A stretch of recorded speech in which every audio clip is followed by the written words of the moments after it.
Saturday any day yes was the fans and kind sampling for a bankomako NCA the big six no na a home and sensum and ne ye bedi a home encomo registration exercise a course for about to come in Sanamiati say why city target the na osusuo set ni padodo a babetro mudino is a kind of form you say ye and so edi an watro you say abro opepe edunum 50 million and over and home komo ye be accusations ne counter accusations eba saying social issues then ne koso and e be din komo be break I say bedwam de akwakwa say premier ni abekwan bibia wo mbe etija so a enhuru kese san say enam ene nuoma etemu no ese woni ense okakire bidin ena na say ampofo je menu nuama ne ye di dwumadi ebro said ye wonim no e wo say ye tretre apop covid-19 eda so ne ye ti ho enti mayire mfiri say yare no bia say na hoden e wo memu wo fom nti no wawie da bi ebia na wo utirinye ebia na me mitrinye nti ye be ya ne se menyo ameyo madam ho so hwe hu yie na fe preventive protocols no ye de ayadwuma se de esefata yenko ne yenko tretre apomu ye ba de bonkrata na wo ha ene efisem ensama eba no ano hyepa na mpensempense mu so beto aso kai se dwumadi yi eye wo dia media yemfa nigye na fe yemfa emma ye ho akwaba abra ye pie dwumadi mu no Ashafoya Papa ever Adom TV fitness segment. The friend computer aka Chigo aka Chido. Aha, says ya Papa ya ya and they are committing say about shit and yes we are very much. Jones no accept a problem that we are on say I'm coming about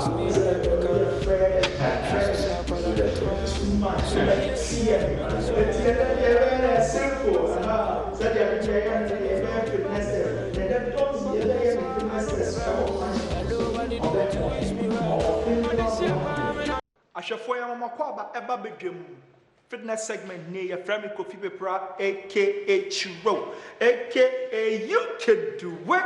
Aha said ya de bia no na ya de apom titene eba ofie and that's your baby be very simple menim nua berma donzi na wasama bone po enne ya man say ye aha enti ya betene ya apom hwe ade ya be kope akunwa de enwa bebre aha na fasuwen said ya de esi enimi aha donzi so de esi nenim aha ya betene ya nine enti won me pogwa na efe yie enti me de to ha oni bia men worry o show them na maso musa abra donzi baye bia na afi bre aha bra boko try it let's go touch it ow oh yan kai 3 1 2 3 aha yan drop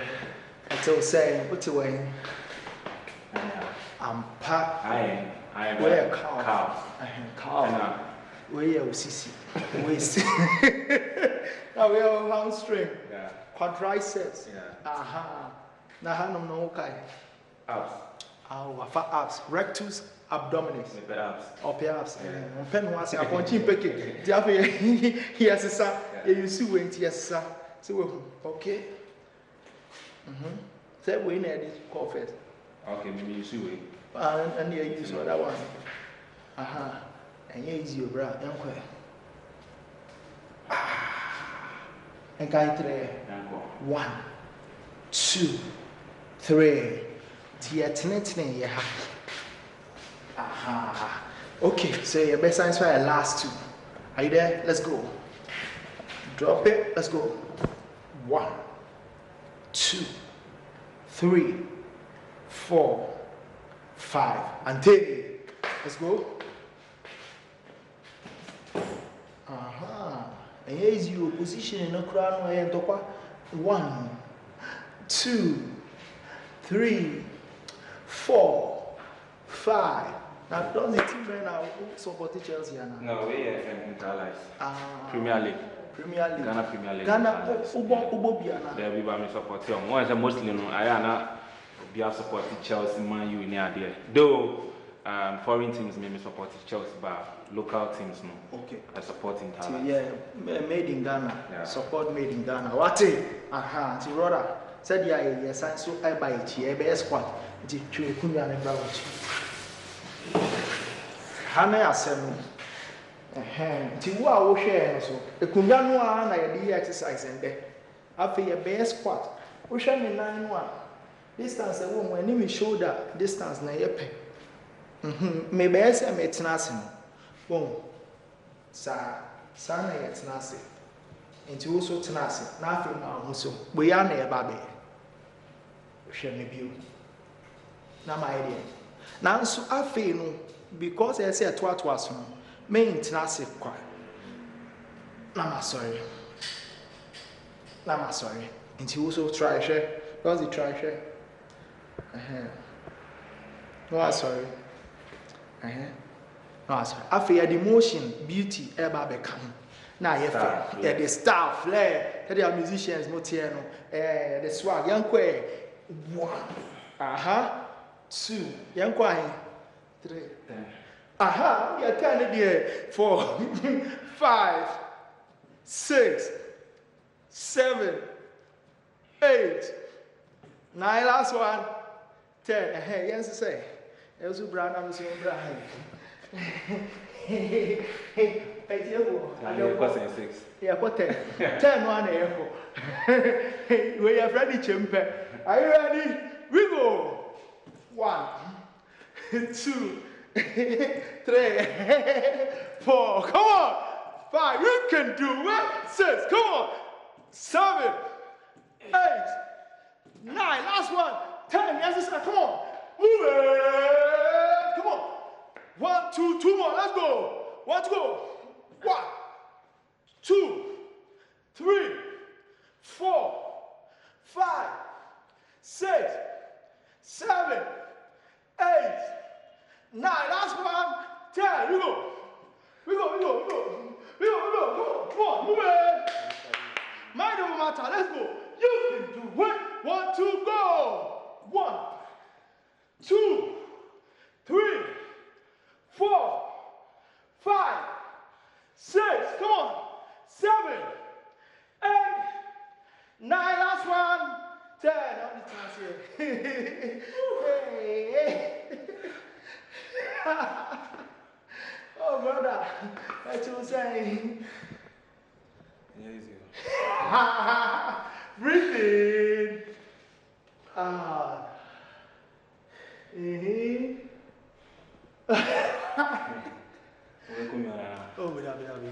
Oh, okay, it's one.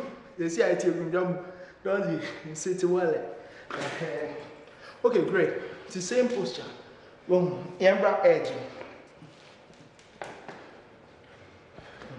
So, about edge now, sir. Lift it. And drop it. Lift it. Drop it. Lift it. Drop it. Lift it. Drop it. To 2 no together. 1, 2, 3, 4, and then 5. So we have our second. We mark 10 seconds. 1, 2, 3, 4, 5. Can we be here? Yeah, Charlie, and you. I hope someone in a move follow. And share that I share that I'm here as I had in Charlie. I share that. We do this on the regular. We know. Normal. The Charlie, we in the HSR. Okay. I see a year thing. So you don't want to bet me. I hear. Okay, that was so. Okay. So edge, lie in it, bend it, push. Where a core. Push. Straight. Once I am in my moon. Oh, Bamusa. So we take Kunyano Yanko. 1, 2, 3, 4. Come on. 5. Come on. 6. Come on. 7. Come on. 8. Come on. 9. Last one. 10. What's your your thigh and then your core. Because what we move beyond before it. So be last set. Alright. Yeah, finish out there. What team if you won't? Your person sign COVID-19. Your immune system is boosted. Okay, you can do what? Push it. Push it. Go me 1. Push it. 2. Push it. 3. Push it. 4. Push it. Come on. Push it. Push it. 3 more. Let's go. 1, 2. Last one. 3. Shakia. Pronto. Mamacita. How you feel? Charlie. What's your way? It's your ties for me. Lower core. Okay, so you can do it. I have for baby a dream. Yeah, wrap here. Now said ya dear na and yetting. And there you can go and the age you made. Say Martin wa tia see. Yeah, the Martin babe, yeah, relaxation. Yeah, the best stretching.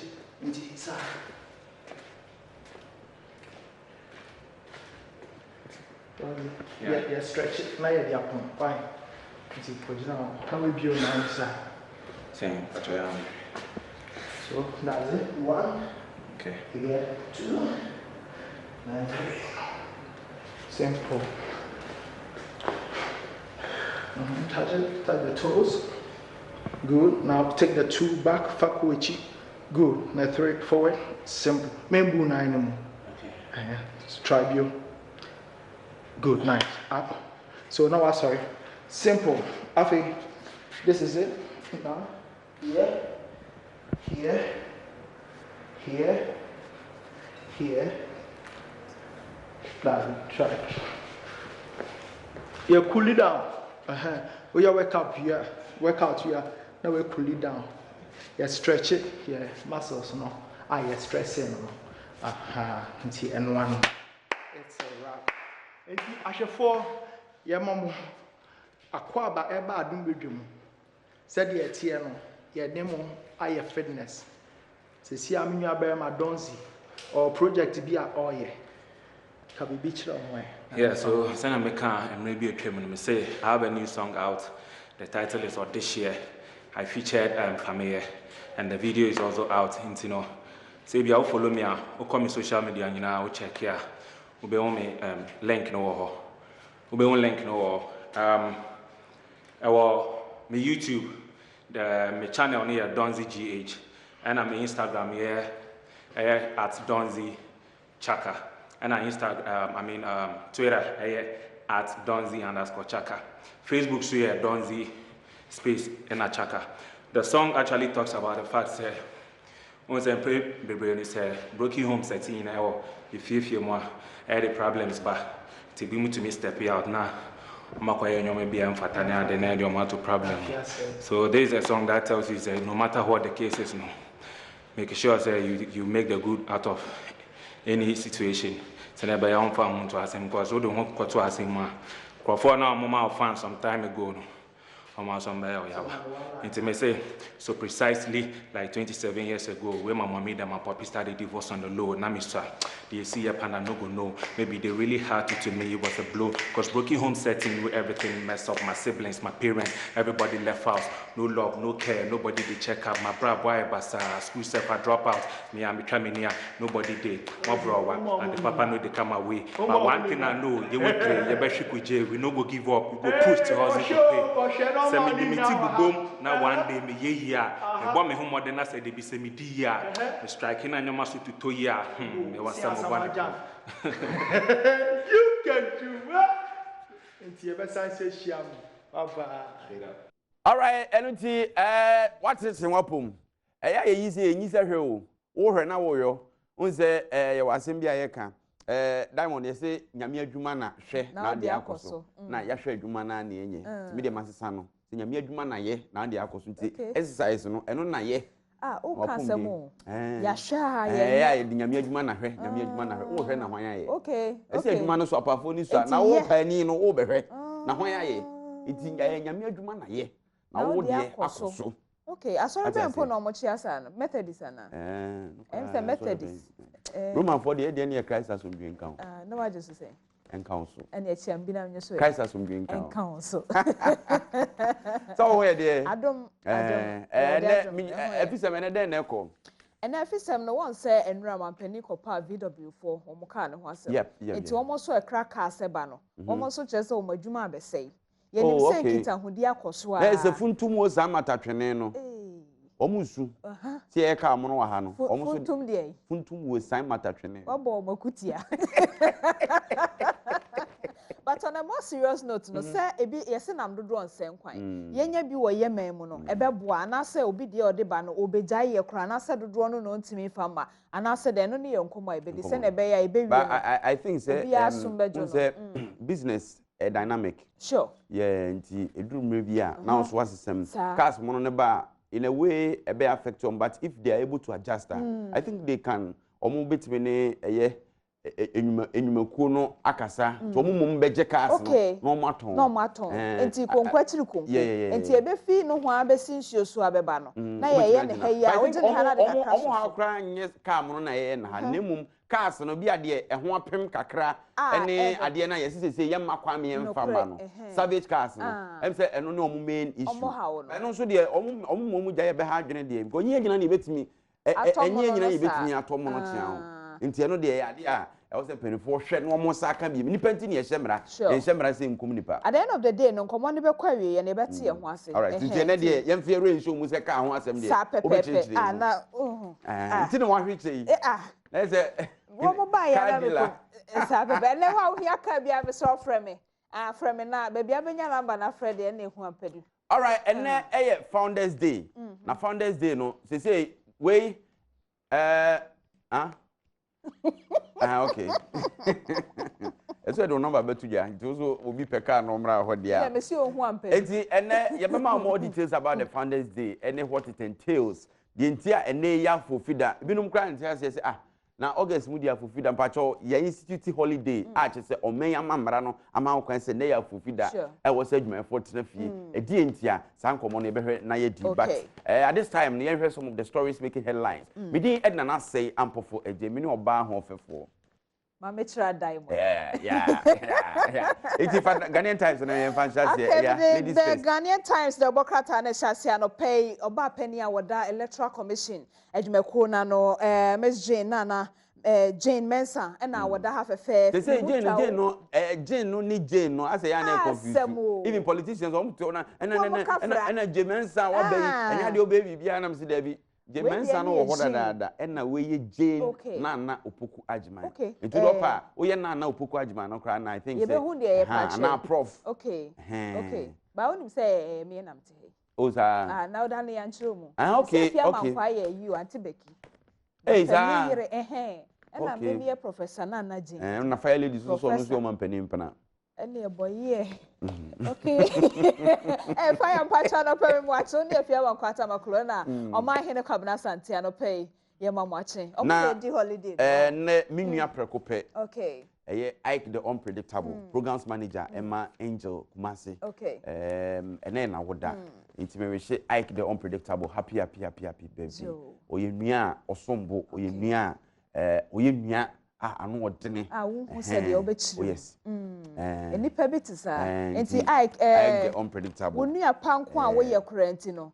nyame nto nkwanem na koso a ne na asanye nuapa na emom na asenko ne hia ose nuapa ni papa de obi ahia yes enti nyame nhyirawo yema wa woda panso all right eti for Ghanaian Times na ne enkwai Ghanaian Times na make ho asemi wo osi Jane Mensa ye den Jane Mensa ni din name say French name Jane Mensa we say is it Van Damme ne friend Jean Claude Van Damme Jane no wa enye Jane ya Drinkers Association say here mo PPs no mo kono mi David okay it's ongoing voter registration exercise AC exceeds targets registered over 15 million voters so far. Enti ya no electoral commission bo amane said de nanka we nida so se nipa dodo a wo betumi atwe won no kra abroso a besine wo mu nwie enti bi guso a etro na mampani adedanko akufado enso ene wa he o say I am sure of victory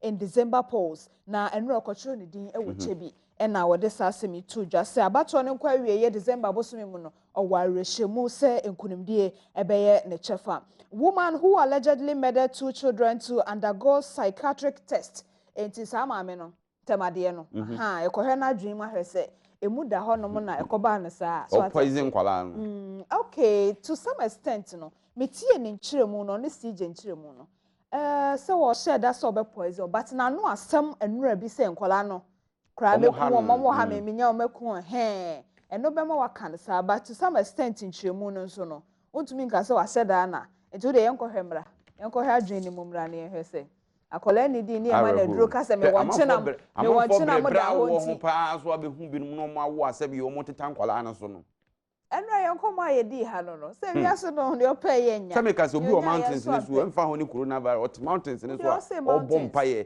bi dware nkrofo hu nsuo ebi tran kwantana so ahomache epa omoto ase o peba bi nam nsuo so oh yesu te be wi akire no akọwa akola bi asi nsuo ba akosere nsempi Daily Guide obokrata no yemfa ntoa so na o se president unveils VW cars enra o mampani kremu otwa na ho papa ene ono akotena VW fo wono mo Volkswagen omo no ka no Volkswagen omo no W na omo ka no yes German for no Wagen no just say car no Wagen okay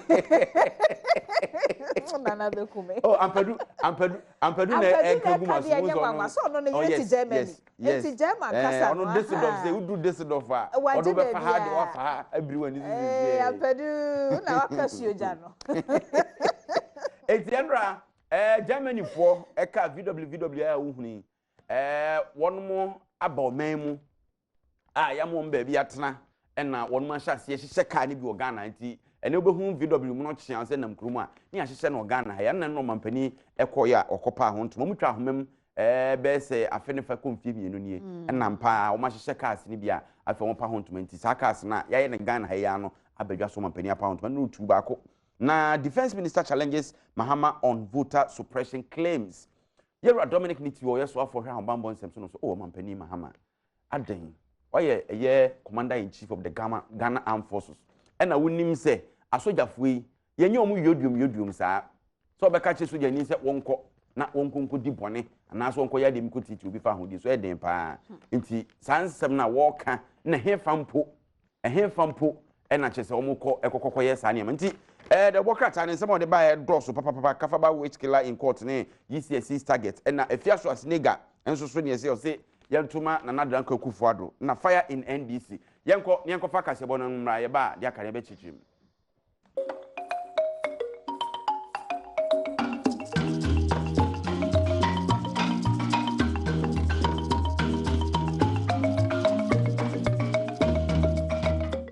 Anopa no nsia abo ewo Adom TV so nti kase abo edikan we ne dan mu no eye bedwam kase mekenkan ede ama de obeti wo mu bie ene se wo hene bi anka nipa bi ye kwa akobo ne tuo no wo kire se wo hia sasafo no anka wo mo ye di na wu no awo mu benya eye wode won begina emra no anim na de esi ye nso ewo kafa ba maami ya wade fihye aduokono nipa bi bro no ku no na baba wa ba kwa wo ka ho no wode na kogina emra no anim se wadi ewu na NDC amanyokuo ni mu nipa be se aduasansia 36 na womo nso afi NDC amanyokuo ni akwakodom NPP amanyokuo no babia esi ene ensem bi e ka we ho making kind the amount se bedwam kase wo Adom TV so medidi ma metra diamond abusia me mo achen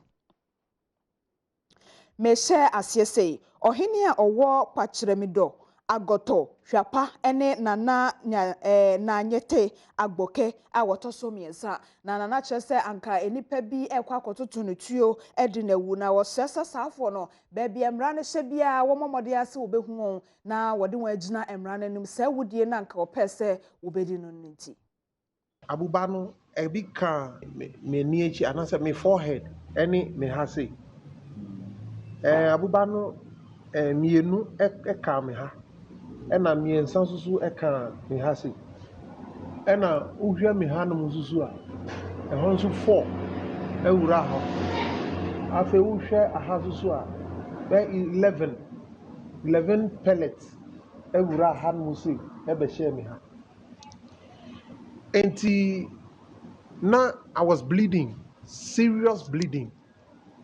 Enti mi bayi na oti mechi no on na odi ade kata moja no so ansana we have to force an escape from the scene. It is hard here.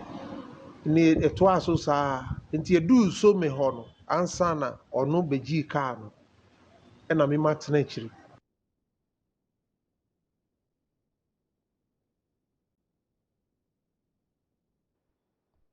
Magistrate court ewo bole empotemu we opani a wote adwam wo sa magistrate court ho ene his lordship Prince Kujo ena wode sobo abo eye ewre ya ne din ene Latifa Bumaya wode akotene wo maame akua denta wode fihye de okuno a wo birimu no kosise wo jemu eto anananom wonse de se saade no a wo ye eye no se wo komra ne mu a wotimi de sobo bo no ma eye ye se oyewudini anase wadi ewu.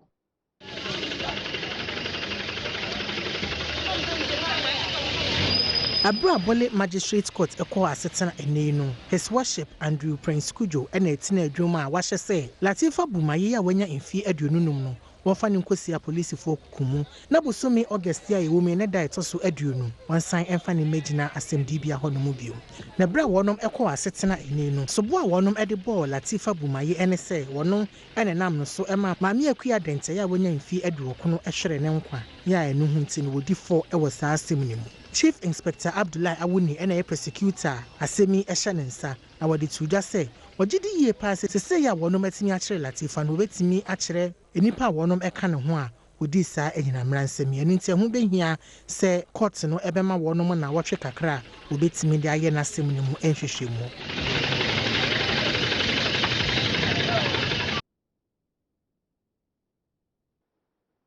Seketia eye kura ewo German North Bantam nim potem ho ewo bono mantam nim na NDC amanyoko ne makomako aduasa ensia 36 ena wo mo kyerese NDC chini amanyoko no wo mo no bio enti sese wo mo akwadon NPP amanyoko na eye oso amanyoko no wei eye de asi ewo potem ho won kyeremu a ema wotu sa na mo no enie.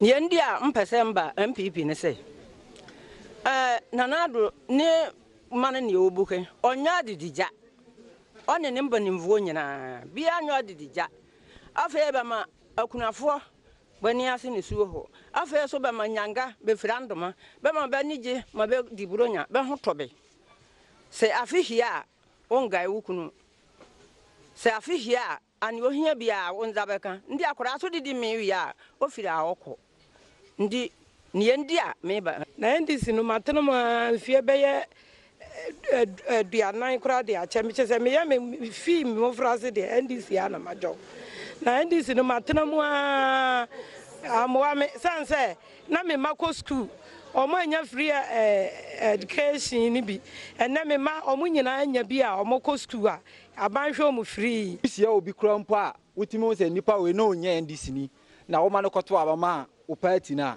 wusia na wani ewu enti saa lies we no ye di akira ma ya nkasa mpo na ye di saa message no kono ye nya hwe wo so enti is about time a ye ko ba bi a nipa na ye kaseti o policies na so o ba o deliver no na say saa dia ye di saa hoden a na ye di spread it ntro no ye di ba aba be support de oye nyuma papa no.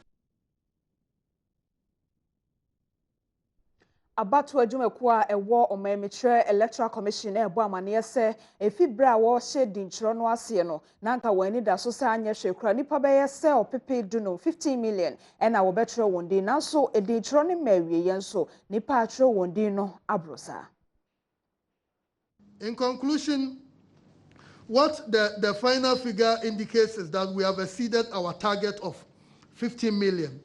We are very grateful to the people of Ghana for their cooperation in reaching this milestone. As we have indicated on several platforms, the Commission is deeply committed to registering all those who are qualified under CI 91, CI 126 as amended and under the 1992 Constitution. So what the Commission is saying finally is that for all those who have been registered, the Commission is urging them to go to the registration centers in their electoral areas to register for their voters' ID card. Enra omampani adodan kwakufuado eko ninchi a eyechebi ekotro ni din okotro ye no eye voters registration ya ekoso se ne be ya wono so benya card ya opani ma abosome da etosonso an wode eto aba wo memu no ono so betumi akoto aba. It's the time of my polling station to register between the 1st and the 6th. I'm very impressed with the arrangements that the Electoral Commission has made for people to register in safety with all that is going on in the country, and at the same time to do it in an efficient manner. I want to encourage everybody. We still have 3 days to go. Get everybody who hasn't registered to try and register, so that when the D-Day comes, you can also participate in choosing the government of your choice. What will be sad is to sit in the house and then other people take a decision for you.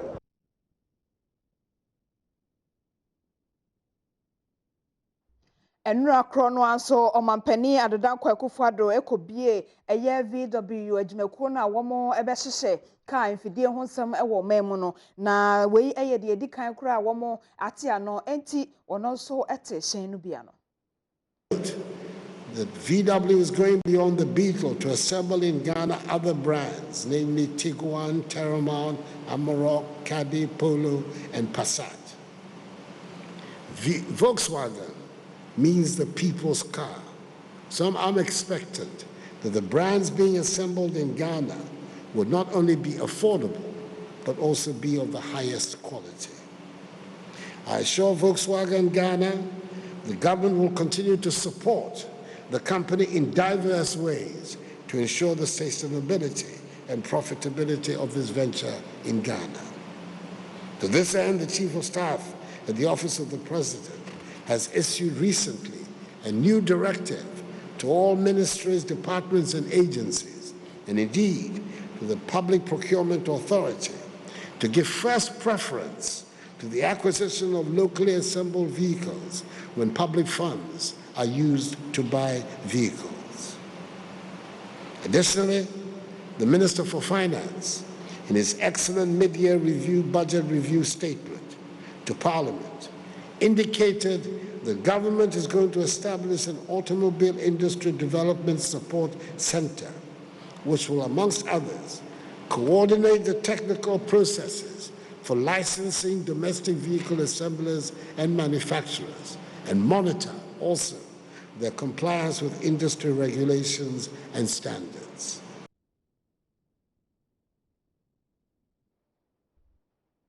Pankese eyekura ewo Brim North Mensin mwepoye mantem na sakure wom wete ho no de nkakuayo na woye edebo won ho bra na so esanse won sase no fam gudie bi tse sika okwa na se go de womunti kamia yourself manfo wo sampotem ho no nyina enam kwati kwan so etu fam gudie wo ho agalamse de asempotem ho pa efa amana yetututu ana mine ne koso ewo kuro na bontin no kre ebe America krani na yehunu se saa ne man ekoso na ma obedu ba bi no na hu se yetutu ho na adwuma no mo ye na nadwo enti bra yehunu se ekoso ma yehunu se eye mining na omo ye no ye ne saafo ni nyina kasa se efiri ne ede ko obia enyai efi urafo a ahokire nti omo makwan mi yetutu mu fie no mo fikire no yesra omo se efiri ne ede ko obia entwa saa suban no eso de ebema saa de na koso nyina ye ahokire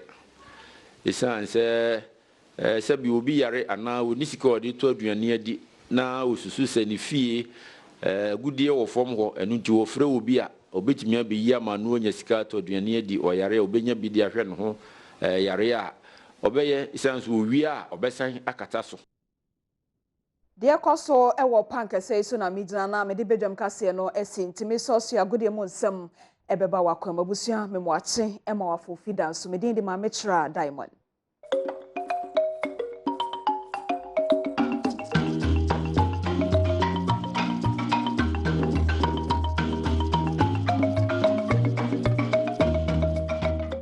Akwaba kese bi ne ba Adom TV so Adom TV so bedwonwum die so dia wo kansi won sempan sa kana no pan so eja medin de Enoch Kwasi Wolanyo Wallace agudie catch back pe the only nomenclature the professor's degree in sports the Regina Wallace and mesin kunya ekono kwanten coding small do saka and no pen so e Ghana agudie eja hard working Sergio Manuchu na da ma na team sem de gun krata so de bija wonderful members of the Caribbean fee eye Woba Campedu enso ne busua omoso ehye wa modality show yi amaniama etia koye a journey of 1,000 kilometers begins with the very first step penshase FFP Europa League nyame adoma next week na san hyehyɛ so kono betua Santo Fem Manchester United players no oma committee from ho se na ba akoma ana omode ahosesi etua San Pem so se be nyame adom na omo fixtures ne tua Santo Fem a nyama bekoye ediama Manchester United yemfa ni nkyeremu e Arsenal fo akachi na komo hwanim se nyame adom a mafada ne din ene William womne na ebetua san wie na so abranti hwese na hye ne esie kwa na senano ada ano de ne chime Chelsea fo akachi no so offer 2 years deal and for the man no no chese nyade a eso nani afedie wasan twa ne ho ene omo ekasa ma yentintom e Ghana enkomo dia na ese asemba kwa eda Court of Arbitration for Sports any trinity offense cars na cars fo akachi no okupie mu a case da mo pono so no e wo fero se kwakupama Tamayu Sporting Club almost sporting director no versus the Ghana Football Association na se na no ada after normalization no etimi e de omo hyehyɛ etimi san pem so na se to aba na yeyi FA president obetia boa echinchim Ghana agudie ne mfruma amaniama etia koyi na san hyehyɛ mu no ana ye de yimu adwumadie bi etimi san pem so a candidate na se nkofo na egina April Ghana Football Association dibre no wo mo etimi ekopie mu e wo san hyehyɛ so konase na ne normalization committee mo bi dwako ne kan ne se wo fero se kwakupama waton player bi dada percentage na nke so de ba no be sisa bere omo senya kan ne ntino omo gide pass ne friend credibility ne de abo papa yi tese na edwonso abo abokoko na afen so kwa no enwi abo yensem ewe dwumadi a yeguso dimu eno nam so ema papa yi chese wonte ase enkontomponi na braba sempemfo edisan hye so kono betia to no so isan se enye Ghana Football Association fo mpemfo ana ma no international transfer certificate friend say ITC no ema ne de transfer ni player ne ntisi den ana omo beje ho 10% ede bo mata so ana so omo podwe eno nam so ema nei KC etimi SND dabre ewo eye cast for akachi a enei ana nhwemo esa akachi nyame adoma cast for mpanyfo ede verdict na ebetia saba ansa na kra no cast for ankasa ede betu dwa se eye bosumi etwem no na nka on the 17th ana kom de san hye so kono betia tentam so na so cast for yesa da ho a on be kachi de se enyade on betia dia bene ana nyame adoma omo ede beba san komo yi we fero se kwakupama bankula ede Tamayu Sporting Club eno so na hyehyɛ ewo huniye onya memepe. Then certainly I want to become the FA president. No. And now I imagine them by contesting. I rank and file. No decided there. We feel you have leadership qualities that can take the FA to the next level. That is how come I took off. It is a me standard. That rank and file will approach me and encourage me there. Call now will support you. Because without their backing, there is no way I can be FA president. I mean, me but would they vote for me? So it has to come from them. Okay. Only one. And it's in the biblical. David Munaze were friend there saw Absalom they came into the leadership based on a certain situation. Therefore, situational leadership. We find ourselves at a crossroads. Who is best fit to lead Ghana football? Or a rank and file will be decided. Okay. You were disqualified. Yes. With disqualification, was it on a fair grounds? Oh, far from that. Honestly, I'm more a friend than Court of Arbitration for Sports. Oh, yeah, proper. How is that possible? No. You saw the player. I saw the player. You didn't pay 10%. Outside the jurisdiction of Ghana. You went to 10%. Monsieur, outside the jurisdiction of Ghana. And yes, Anka, you will not be disqualified. So why were you disqualified? Why were you disqualified? Monsieur, I make sure that you wrong application of the law. When I was scheming, the person who wrote the award decision. Yes, the person who wrote the award decision. There, you are disqualified. When I watch your ruling, I mean one. Because it comes to you. You have no wicked intention towards Ipakorono. It comes to you. Moya Mwakafa lawyer, okay, defending Zambia.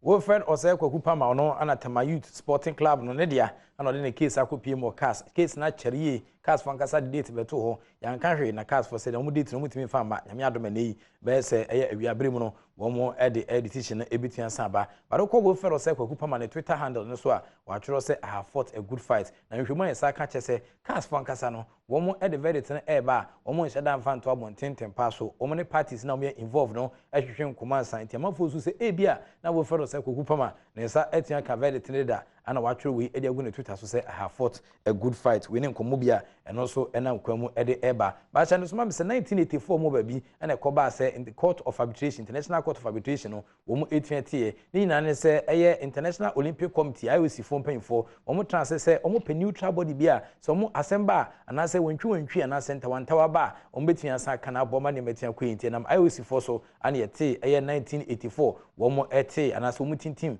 eye court of arbitration for sports no e ma san hyehye no etua sa to so abepem sabri na case fo nyeze bia wo mo ye krogen sai wo ma wo mo timi eye atentia kakra wo mo twumadi a wo mo gusu dim ene wo mo timi kasa ade chia no ma san camp for the recent case no Man City case no so kopio makache no eno so hwese no Mexico so enuachi no kra no wo mo sesa asa na niam esi ekọ but yes san komu ene general secretary of the Ghana Football Association Ura Prosper Harrison Ado etwetwe nkomo efa san nkomo ehu emo no so de ne hyehye etimi ejai administration no in terms of the DFA secretary ejuma agu yeso no you need the luxury to be thinking of those things eno ani say ye ye ejuma say bibi ba ye be di so pepe say na decision no be kan nti ye ejuma ni edoso say na me kan no ye chase sponsorship ye throw FIFA sending BBS so respond cards and so respond you prepare for Congress juma no do so nti eno enya bibia fire ho ana hayen ye decision ba ye de be juma pepe sana decision no be kano nti ye juma the Prosper Arsenal General Secretary for the Ghana Football Association or say CAS Ghana Football Association and it will follow cycle Kupama case down no man shut down from Hosa El Mujumedia or Mugusudimu and now so ampa Ghana Football Association President Esa Konenam a radio station be no so what they sound como crona Esan to yourself no so and yadia above custom or perturbed about whatever decision between Sepim or more elsewhere him saying Yadama and area Kate no we are a more and good decision so Sabia Obiabu Sananyama is a koye. We and in Kuma at the PMC so Mamma say post neguso air coso between Wolford Cycle Upama and Ghana Football Association wine and a bidding kunim or Saki between Santo Jano. Say Koba, say Wolford Cycle Upama with medium kunim, Nancy a 12 banner for Naso Bear FA president there, a likely say Ghana Football Association, a month for boom conta more. A likely so say a coach at Tons and Fan for Blasters no, or beat me as a reverse cinema, a likely say changes be now and a bit Samba our Ghana football, a very interesting, but say Bay, a mass Sanchez from Kuno Etian Samba, Mouthwa Kuma Eguso Elbow, or Sanchez ACTM, but the entraining near Fan Ghana Football Association, or more president that did he any real question to Chairman for Becca, and as Arim Yao Nadama, the video the Betu Jano, and I'm paying for Agent Swa, and they real question to chi, or more a yini Ghana Agudium, na Yabe PM Cran say, Rabba Quefence free Yantechi movement, and any one more Ediaba Nasa free Yantechi movement, no, we air the four, one more AGD pass.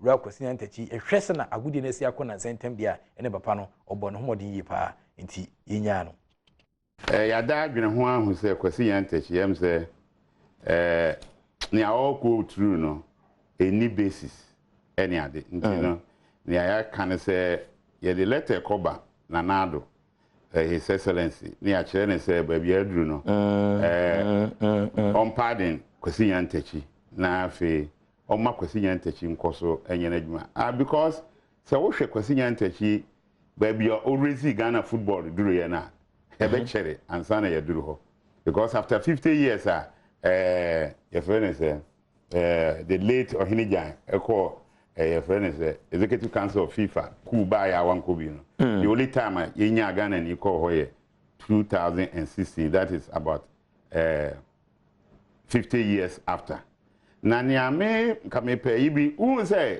kwasi nyantachi ne e de say na bae no the attorney general FIFA ban na attorney na no de grantee interview say FIFA you sue Ghana document and they the ban kwasi nyantachi nti feel say FIFA ye na adwuma one throw. Now wa do ho ko boy, ko join here. Say court to me join. Sure. Now wa join it.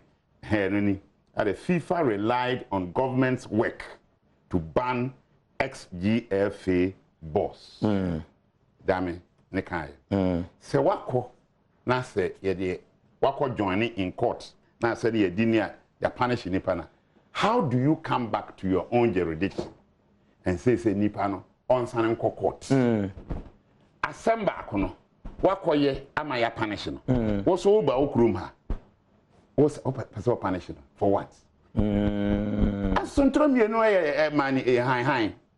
We feel say you cannot be punished for the same crime twice. No, but say assembly court. Say yes, we know it. And say that's it's a process of trying to punish him. Yeah. In this argument and say nipa no FIFA am for one on the who ko join here. They are punishing why do you come to Ghana? But after question and take case, yeah, 30 seconds. Yes, a buyer. Open you chance be sued the same as here. And your police level. And no cry, can be you go. Meanwhile, I no cry, no question and take and see within the jurisdiction of Ghana. Near see what jurisdiction of Ghana has been cleared. Professor Jampo, question and take by assembly no kick a big nearby. I was the first person to defend him because me. What you the boni in power metamfo kura will defend him. Kofi events way. And nun man, you feel say yes, ren and ado say on queen semi in our court in Kenya, question techi. Me, I'm getting to 65. Question techi 50. He has a lot to offer. Rare Kofi Manu Blue wonderful Anna or say free question techi winning komo odiaba na or say so minu emani hanhane. A couple of customers say slap which is yours earlier encountered will extricate you from impending catastrophe. Nyame adoma e person and shall be sia call e was side media no so etien no but ye call African Games 2023 Ghana ye ne afato en ho so say nyame adoma e betia di side media see e betia ya na se yintimi nye no owura de din ene e Magnus Stress Dankwa Chief Executive Officer CEO e de Ghana 2023 project no e de nkomo kakra ba se we e betia sanboa na e de han bi abeto Ghana godie so. Most time we are argumenting football. First time Ghana host Africa Games. And first time Ghana develop facilities for 25 disciplines in SIDA. I mean, hockey stadium, new hockey stadium, whatever station for hockey Cup of Nations. Oh no, honum. Boxing the on baby which the ring a scene one ball. But offer opportunity for disciplines to have a sports hall of their own, and then with stands like a stadium, and that people can do competitions. And Accra Stadium a lot of times host tennis, but and yet as good an international image as we can have. But the Africa Games will give us the opportunity for anybody with any interest than just football to have the facility to train. And then here comes so a lot of the athletes schools and colleges now, they invest in and it's an exposure for them and things. And so it will grow the sports industry. Make marketing available to almost every discipline because we are going to promote each and every one of them. It will be a whole new beginning for Ghana sports and see that. Near PM no na me so you crowd here we and a medija okwan kakra veteran actor the dini patenting papa ni papa few we has folk supporter pa na odinkumu bia beja na sankumu so be fa so esen ho papa ni new look e wo Ghana has say papa ni yenkwe. Professor Wallace, congratulations to this pontificated office of sports opulence. You are the only nomenclature with a professor's degree in sports. May the ubiquitous philanthropic concomitants of the Lord strike with you in all your endeavors, from the Abinkunabulist to the eschatological divinity. May the immaculatability of your draconization be unbeatable to all moralization. Sports is life, and life is sports. Professor Wallace, you are fatalistically championship That said, the papacy. Agbena no ni. Inti the veteran actor papa ni papa few na tene ka so de ne komo 8 years agya no we so na ejina ba se no so am se Jeffas Health Limited Jeffas edro tatahwi ana airtech Jeffas edro no memanom e ma so nom antibacterial mixture for the treatment and cure of gonorrhea, syphilis, candidiasis, yade bia achu bia we are brand severe waist pains e wadwen sexual weakness, premature ejaculation, burning sensations out of film udwon so a wote ya ewumna fe low sperm count wadwen a ansan ka Jeffas na fe so ya baiwa wontumi mu pa no enkonanim emane manachi oba bi kika hwa fita na so de pu candidiasis na chewa edro ebe demolition exercise wa himfio na boa me hwa so twan sa asante a chimenken menstrual pains disorders yifio ana afi infertility wa kwade asbes mfie dunu ni akire ni nyama ento yi mfa ma yede a Jeffas and ebeti aboa na no ye bia sorry to na ukona mafu di Jeffas one dance ati only Jeffas can save omodin da se on sabiti aka bibeti aboa e ma nyama akwedi ama Jeffas eba center otechima zongo traffic light na sekins work eba shop cash daglin and afi kolina ke eba shop kuma se aston unique eba e obogo so amen santa kwad market circle wa sebudu fi otakwa se wa eba shop e wa shante mampon odo ani chima sabiti aka bi fe Jeffas e 0261319895 na one Jeffas Health Limited yen twetwe nkomwe yen hwemwa ema niama entimi tutu yimfama boafo heba edi no be semiensa ana bejan omde boafo cream ana tiansa ba rede no pese toso na eno menome na na de a boafo cream nko a ana betia boa ema niama tian kwedi ama no a empo eno nso a oye nipa tuntuma ema tuntum no eda di e okwan stron ko so mesew bomodin ada se boafo ointment nso se pompo bi ana abo ana se rashes bi ana etete ubo nso akoko afifiri ne to se tieni asenkofie kudua bayre wom bomodin ada se on sabitia ka boafo ointment bi fasasa so be pai kuku isi ta na boa maniema etian kwedi ama boafo ko bi tes no ebo adwuma bomodin da se on satimi ka bi abobo bi eno so betian sa boa ema pomodon sem niama etian tutu yi frebrafo hebafo 0244726367 na one boafo ntwetwe nkomo 0244726367 na one boafo heba ntwetwe nkomo. I've always told you that betting is better than sakawa nti fa ho gym unsa manfo twa better fa ho gym but better e betian born 1x bet. I've always told you say betting we ebeboa ema wadi sika befu aniti wo ejapade bi oba bi sa asase ana sika ko bi abetian koton na udi skani na be gu bet no so isan se bet eni hintasem ba ko ne se utwa ne befu a ana udi ne befu ne mu wo bet ya fadwene kakra to isan se bet diwa ya brutal bomodin ada 1x bet ana ye kan fo dia ma se fisa bre ko no o betian boa ema ne ma etian tutu dia ma we mu ene sponsors no etotro to ne atwitwiro twa wo mu de o sika dwetri etachi bedu san pempenso yi ema ye dia wo kansi ho sempa sa kana no penso ewo Adom TV so 8 ja obedwandwumedie so ana esa to so oba kampadu enchia ene nase kese ana enkoma one family ana afi so prese ana afi Jackson money o makeka wina no fantastic money ni tiensa kom wonderful members of the criminal fee Sergio Manuchu our team semi gun krata so edibija me baka chiro da sedwumadie ena ma woshi bubu ashikane shi agbobulo shi feda baka kwapin bomeka danso manda akoma kofodua sun san kede bodua sman kese brima ponten fade kiti krache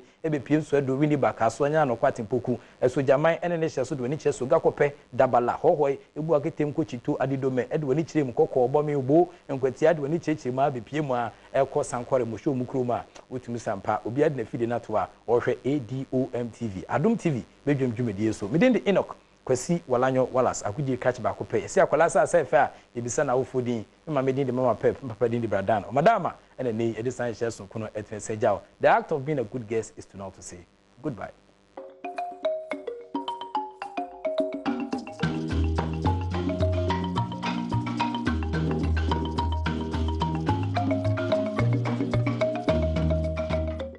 Medafo mpacha o machin biwe ene eya fo fida na so for God and country nti yesum na yetuche boye mu asede mampanifo edi kanje Ghana si ho no mo ene yenso yetimu bia yede yensase yebuka se ye Ghana adehye ye ma omomo ne adwuma ye da omo ase ye ninso eso wompa adakamna bia wo mo dedam sabre bia no yesre nyankopon se nyansa na omo wo no oyen ye te ase na omo mpungu yemu wo ma be ya honhom ide wo mo wo sa tumi no nti omo mpungu yemu ne ya te ase foi na ye fa mo Ghana ho bra na omo so honhom ye nsama no omo so fa mo Ghana so ate ase enti ene ye Founders Day obi bi sa se afofide ase kire ne sen ya no tinene wankọ adwuma wankọ suku a chese eye holiday a wotifie na anopa ye nkomo ayedie no ne se yesi nyame ya adomo a November bosome no ne de edikan pepepe no wo mu akra ahyen eba o man mu ahyen no ya na ho atochema kakra no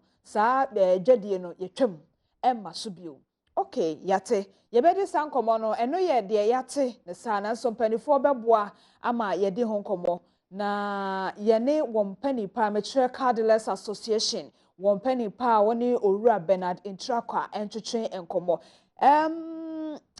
Ejan Trakwa empacho mache. Enu amini aba. Eda sisa no pe waje enso na pombo kode. Awurade adom. Ye de awurade ase. Adwuma no na eye si ni trase wo ho. Oh, anope mpacho ma me fasa akonya yesu na me chia ahwefo.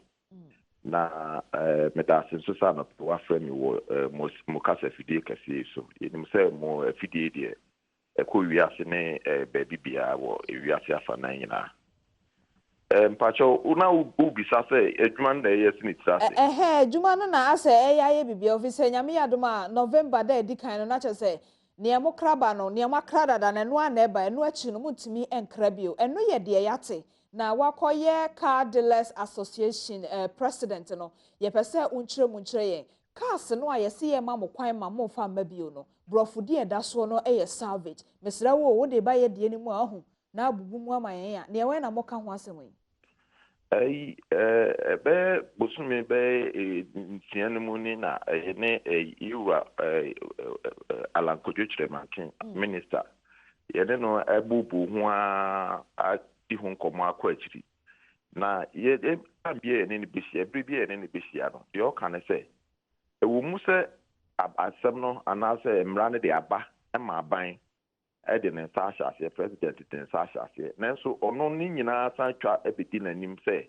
ansa na yebetuye obetwam kura no chise efiri no ho enano na ye nso ye ne nya adwen se emra na nya ba bedudia edi yemie bim ni hu se emra u bando ade no ma ne mbabiu anase obema na ba o ma ne ma ma yehu se obema na ba nso ma yehu san se emra no paper no I act no kire say every November 1st enya dia obi abetumi de sa use cars a friend savage no ababio enti ome hu dia o kan kosi but ya bona de o kan ne say enya dia ye bi o twem nanso ye hwemu a ntwemu a no twem enti eno na ama be na wotwemi no ye press conference mo mampani akasa efre ye me ye call mampani asu ye Fred Mr. Alankojo Chiremantin so ba hobi emma ono so eba betu nenu mutuo say asem no aye kan de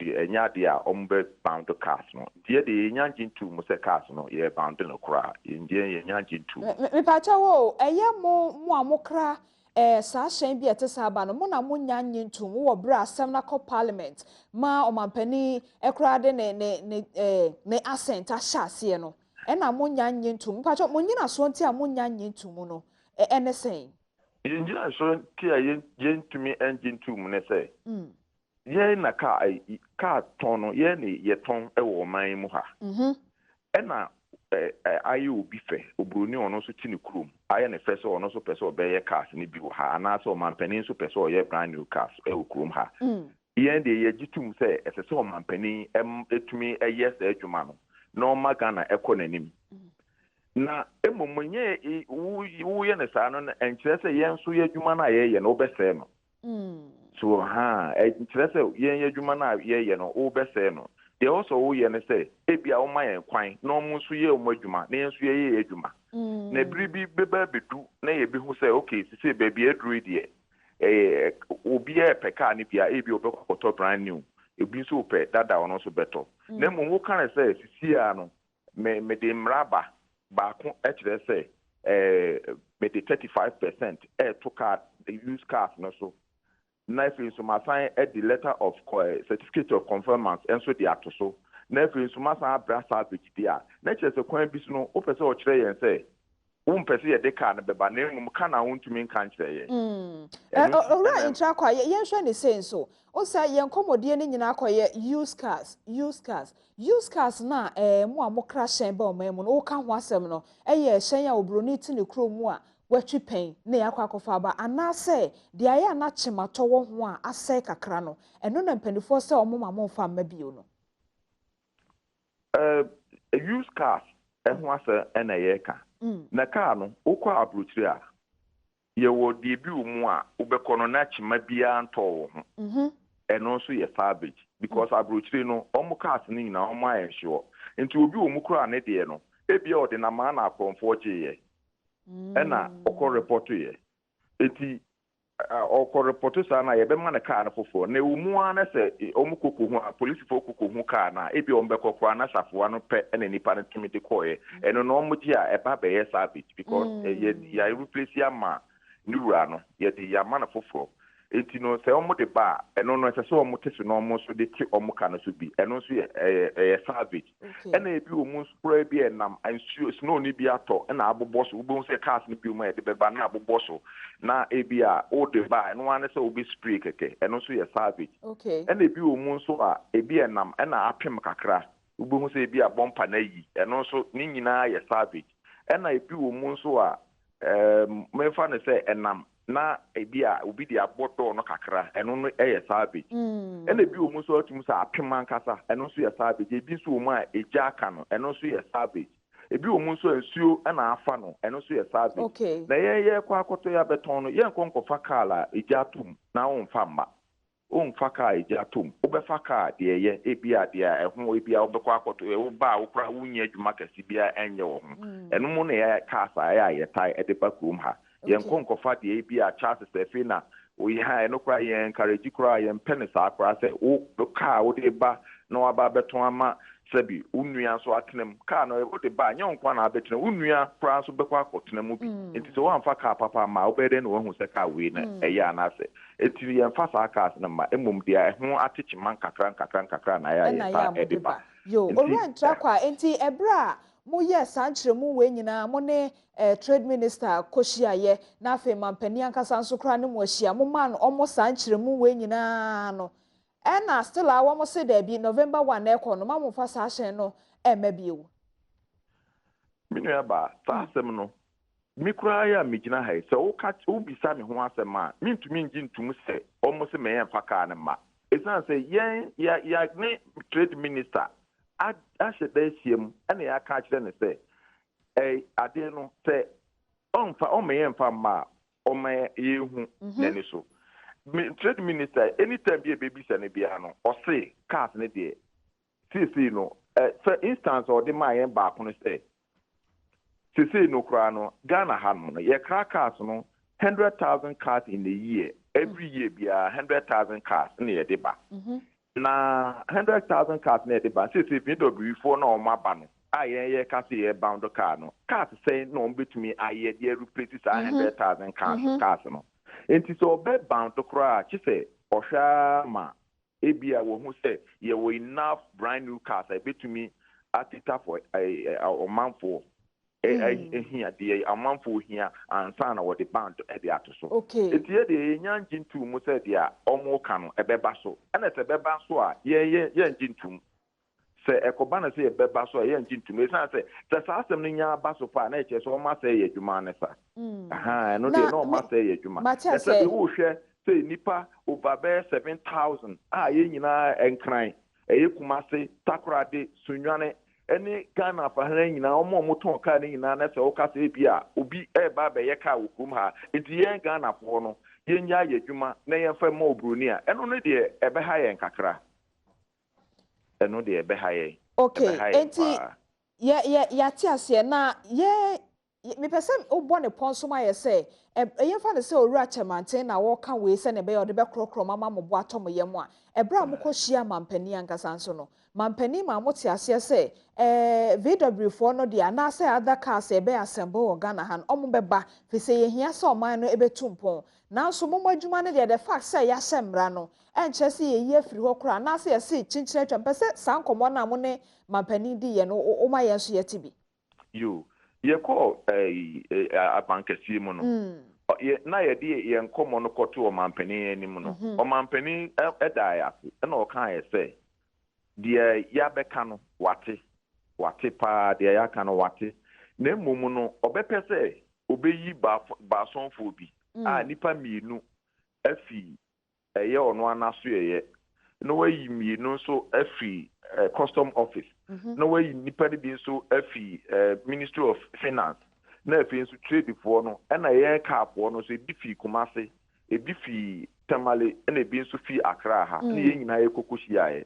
na ye kokohia no asem na me no ka first ne say yewura Alan Kojochire man honorable the all catch them wo ho no saa na o kan na inkomodie no mu no na custom officer for no enso sorry na omo so kan say omo de so far as omampani asante samra ne de omo twen 6 months after 6 months no omo be start I implement it enti e ho no na yenso ye sorry na ye ka say honorable asem omo kaneu na o say yen twen to say e ho no na ono so kan say na yen twen na say implementation ye implementation ni wi a na say ye wo review bi a na ya ye e ho no na say say aba etwe mamentwe e wo ye ne ntem say yen twen na implementation emra ansana implementation na chi no ya review e ho no na ye say eno de ye ne enya because implementation ni enya ahyase abaye mra enti se kasa mo twan ansa na che say asa bibie ani na ho saa so ahu ekuro no ye hyedan wa ye ni si emia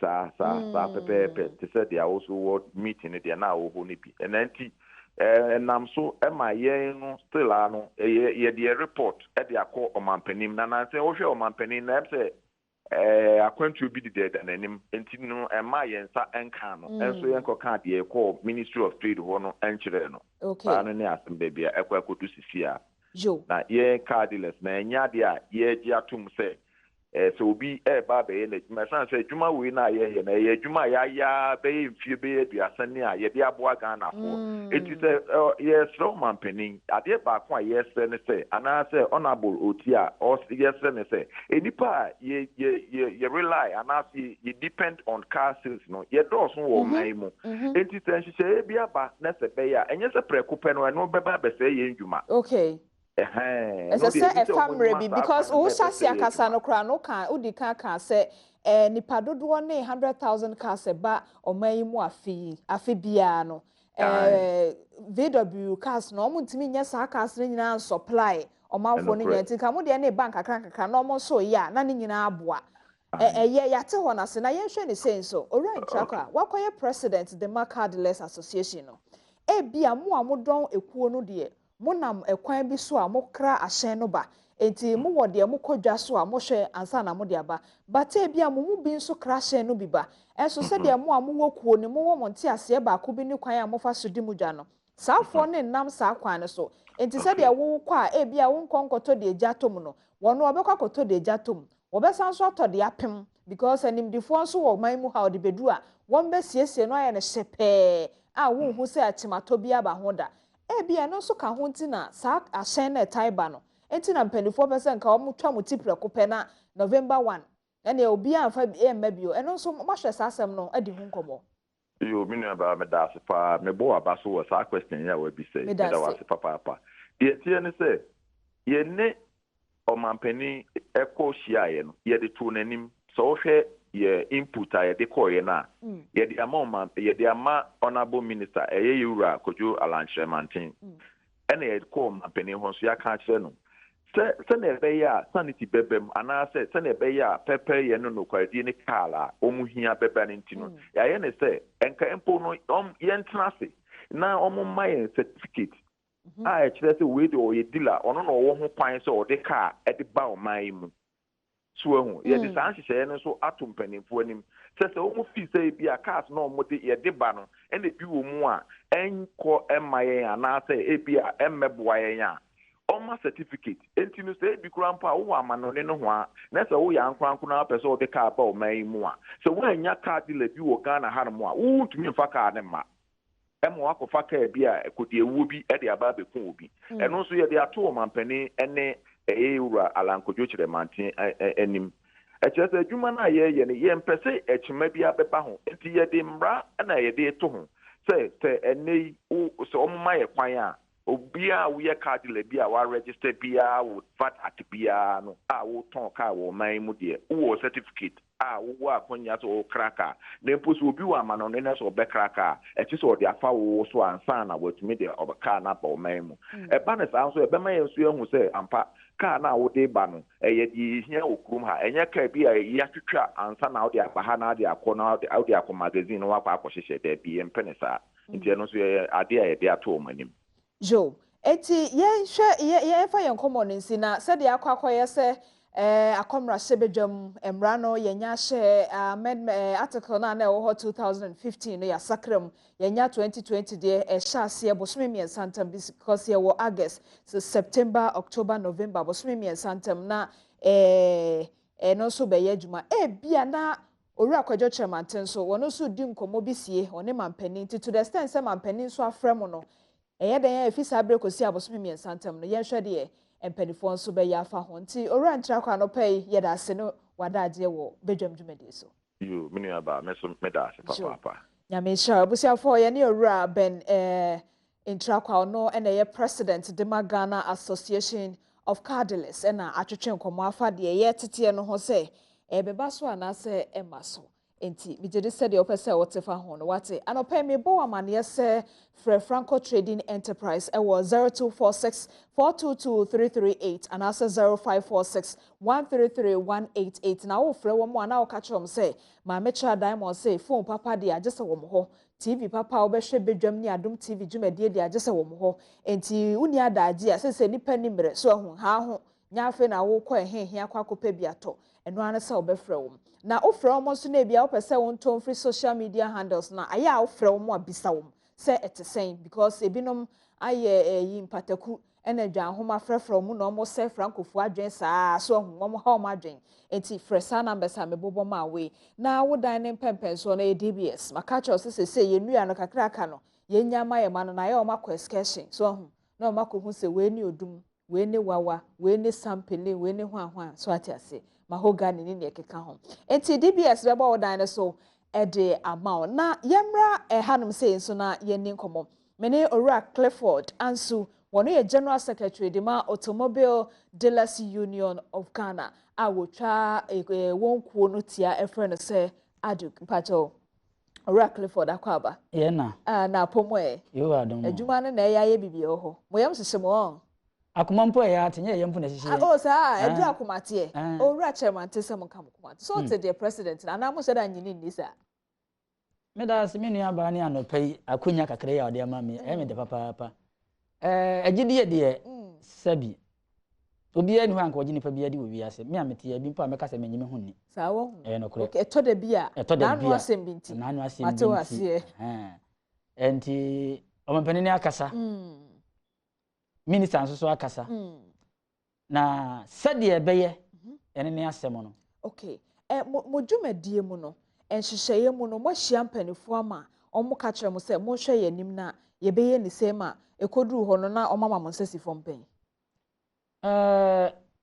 emre ya abai ansana eba beye emre no ye hia okay ye kan yadwen e kire omo ankwanko ye adwuma okay omo kɔ so ye ma beduru ba bi a ye adure okay mo kire omo se samra no mo ye a emmoa mo enso omo ye emra no na mo so mo nsusu se ebia samra no ebia enne na mo hu ne se ebekɔ atia mo dwumadie but adechie bi guso ba o my Ghana guso nyin kɔ nanim no wo momra no ebeba na se mo hwe a wo bi kakra wa percentage bi nti no pese wo kafe mo me da se menu aba adwuma na nkasa ne de se obi taya abrofo no de na chi ene opese ye de no ye film nti ye film mu a na omonya kwan ayo omo de no saa na ihu no okay na nyese bi a emra no ena omo de ba ena ye se enye mra papa okay obi ene ho awia se ompa de foforo e na bra bom sure na nea ye hunu ne se ebi tai nkrofo na chi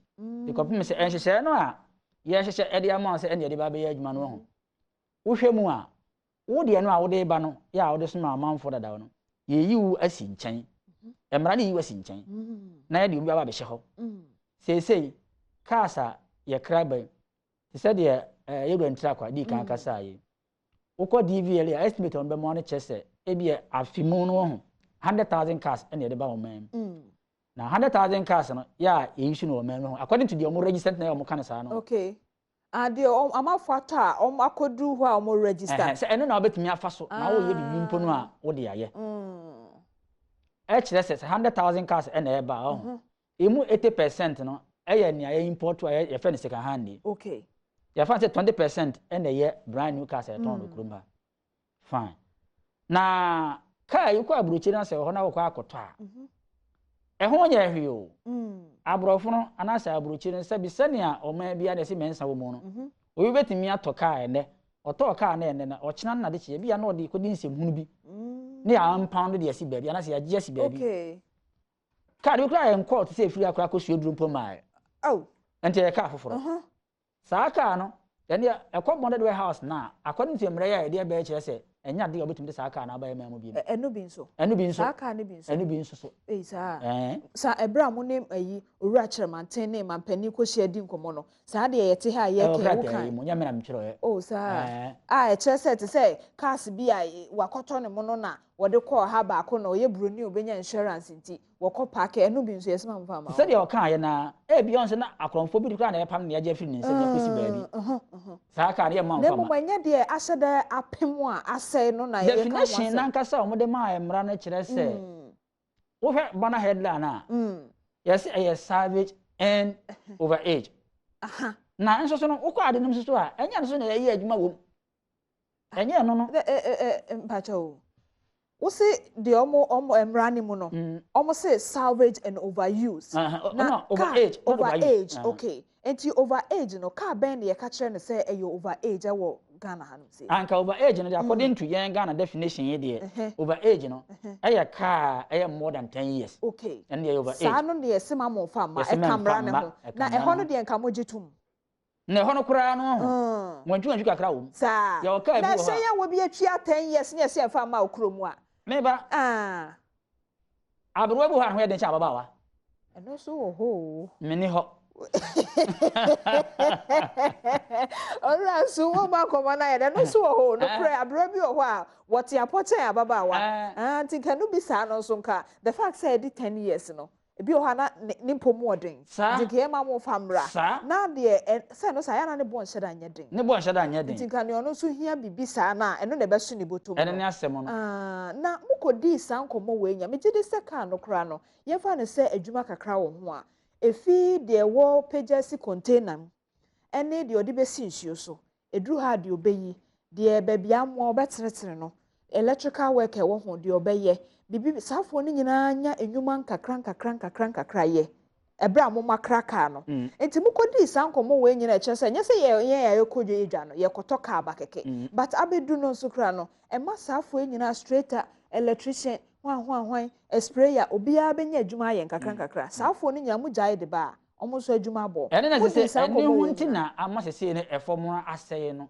system asem mra we ya ba no obia ni ho anani agye ni awuka e toyin driver kura mpu no adwumagu okay weda adwumagu filter adwumagu sprayer adwumagu woni etonton painting pa de spray car no kwa mo adwumagu okay wo ko fitting shop a mara no anu anuane kura po na do nyina obi adwumagu because wa fitani na ma ho na beta obi ma na mo ka we nyina kyerɛkyerɛ mu biebie mu kyerɛ mpanifo chese madam from A to Z bibia ni ho aye nkae bibia ni ho a won se nyina aye Ghana fo obi a wama mu ha no sabi o mampani na wama mu ha no ono no o Ghana ni futi ase de yetie ye na koduru ho enti obi a ni mo bia okay udi fufuo midi fufuo udi laship midi laship na dia na na bia wakoduru ba bia wo se laship anya nkwa papa bisa ho se ya na ye ka ya sem no ye ka bi se sabi o ka fra che sabi o ye mra sabi bafo e ho omo nyina before a omba be kwa koduru mra sabi bajom no dodo ahe na ne betimi ayi sika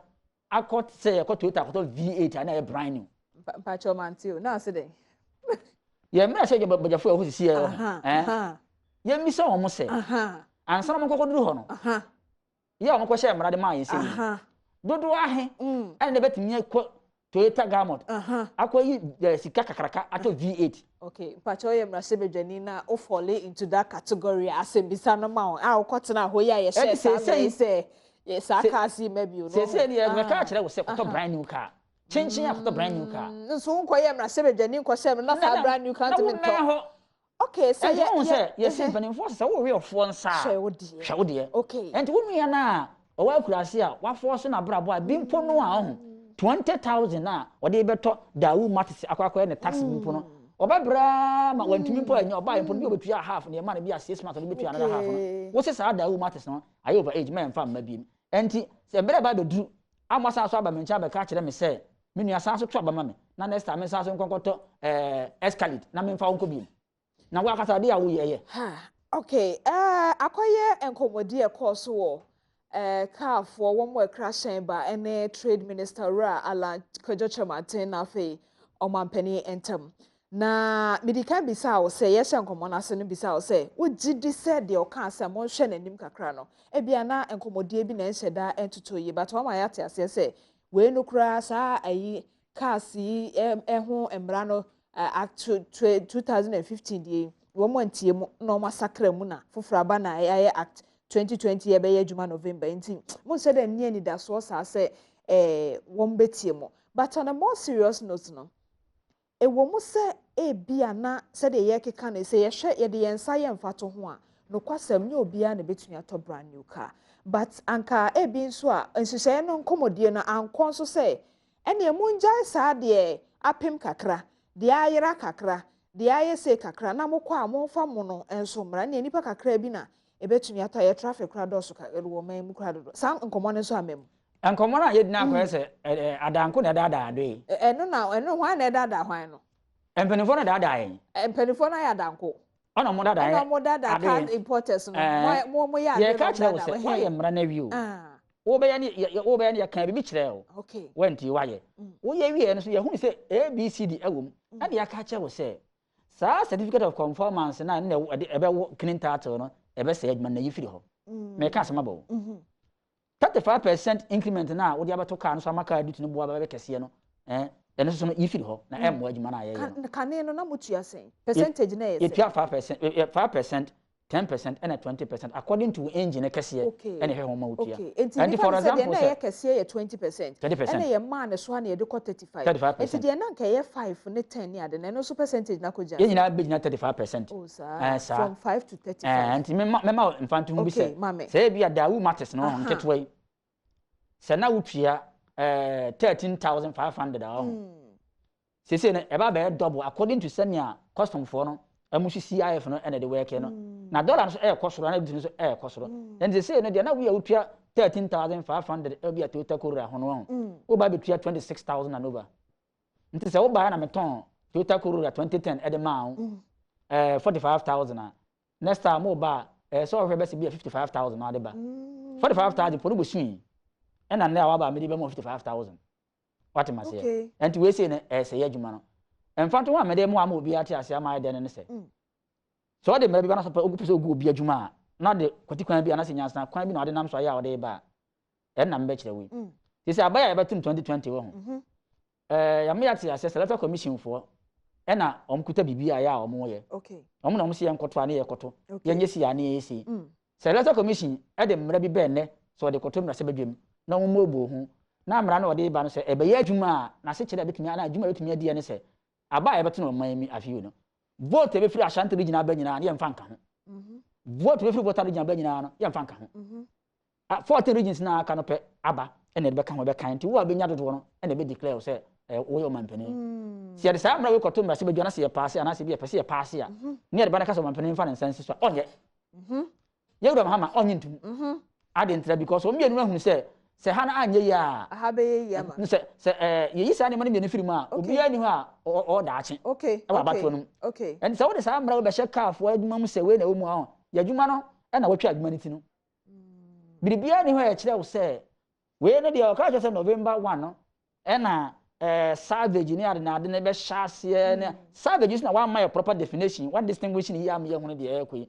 enti eno e hyase a e de enti na mra na wa ye nyina document nyina e kama ye ho ya obi ani men no wo san so ka che yen se ebi ahyase ye ne mo minister ye alanche matin trade minister no onno na obasan so oba ma na to me say oba kire data over age no de no ochana na sa chinachi ena no be adwuma afi so no wa na be kire yen se bia duty na pese atumu no days ya na se bia days na bia pese eno ye adwuma ade so nyina ye nyina da krope o se nyina so cha se da krope ade na wo ye bia jabie e wo se o ye bi di jabie di kopim se so ma ne nyina start se ebom na abasisi ya na ho o ye na bia be si kurum ha no na ni nkwankwaje ho na ne ade ntina ye nka nkire wo se ye ma nkrofo ni se na de nya kakra kakra se to abapo wi a 2021 ne de ye ka se ye de aba ye aba obi a ne bia bibia anya asem bia te se ne ampanimfo be se wutwa nsuo wi a na so de nchema no po sabe me gyan nsuo na chi oya me da o de nchema wa no po me ma ho biem what ma se no tam se adanko da do ye no asem no mdi ye no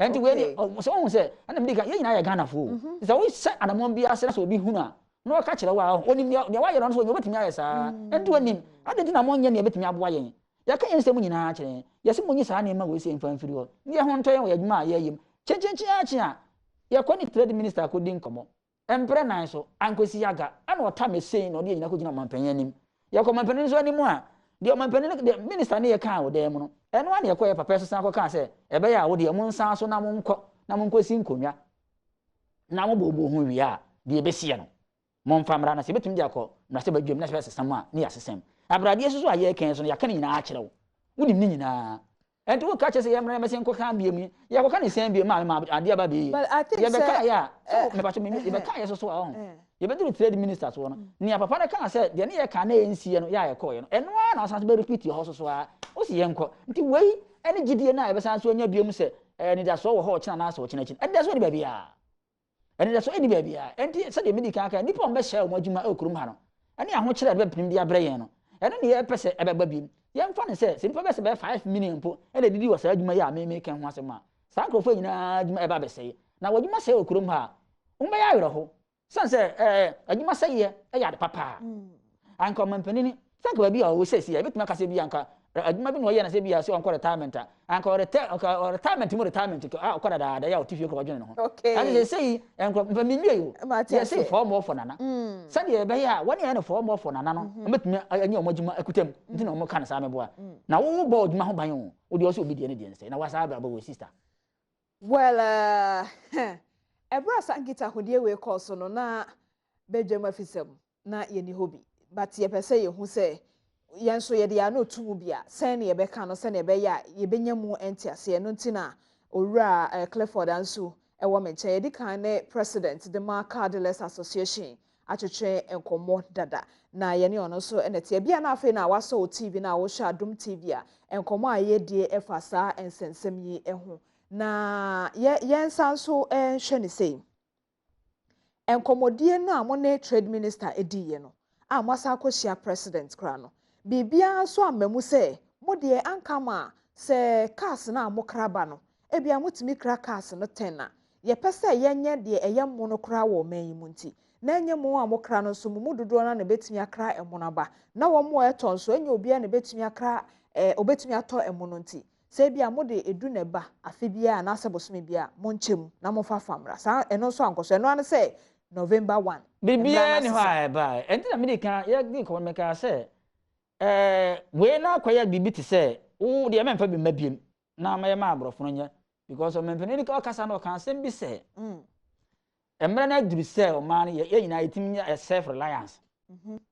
ma ye mfa ho nto abrofo no so biem se bibia ni na ye kwa kosere bibia na ye kwa kosere ye ntra se be ye bibia e wo ha ene nti na ono de mfiti ase na o kan se Ghana Beyond Aid okay nti ade nti na Ghana Beyond Aid ye ntimi nya ade ye ne ya bitimi aboa ye ho e wo mem na coronavirus ye ba ye mpo na asuma ni pa asua de kakra hu se na ye we bibia dadawa anka nya se e ba ya fe na manfo beka se bi o mo ko China ne ade akofa ne ma bra ntimi nko ne ade nti nka ye ntra se ye be sa ade ne nyina e wo ha fine ye ntra se be sa ade ne nyina wo ha no e se ehu ni se ewi ase no obia ni ho a obetumi live in isolation nti se ya try ya ti ase o mampeni ye nya no ha ya o so anka so o mampeni o so da be ntukan ko ba bia ne nyina ntina kuruma so obetumi asa na say akwantu asem no different from wo card ya da bi o de wo me say me hia wa wo hia me but the fact so mampeni say yenye aye de no doesn't mean say ye hia obi aso nti be hia obi de no na wo say de me di kan say obi a ne ho nso no okay ye ma na kwanya na wa man sa kwanya na se mra beba na chenchen say mayere ne denden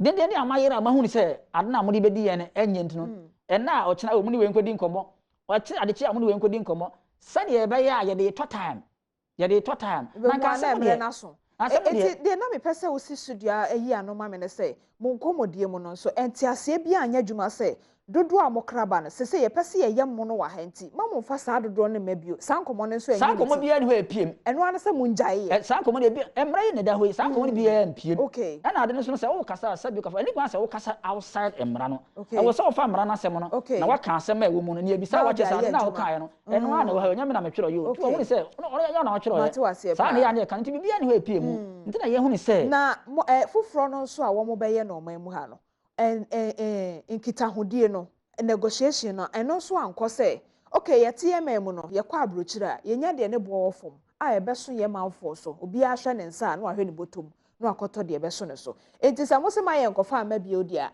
ene VW fu ho afu a mo ba be assemble cars wa ha mo so mo nya de besi tu ye nkrofo no botom ni ye meto wo mo ho ne ye fa kakra nto so ntoma konko chirkonko sankomodie ne so amaso sankomodie na entimi nkoso me nye because obroni ye ade a obroni nya se de me no tie me no wa bebe kasa pe na makwa ade chi ya me su asema me no be kan no obroni ne kasa mo ade atokrata so eni nti mo ne yempenefo ne de atokrata no so ana ma sha da yempenefo na ga che so mo negotiate se de be a price mo ne assembly no negotiate de be a price na kra be affordable no anya no kre affordable na ye kan sisi ya no first car no polo no kra na ye ketwa na kwa 60,000 Ghana cedis ye fa na say ye sample enti say ya sha that na say bo na o ma me ntina make kan say ye fa na say e sample now no ye fa na say omo aba but at the whole year ni nyina e hyen ya bia o betumi assemble wo man mu aye bia 30 and I say by order the man for order meanwhile so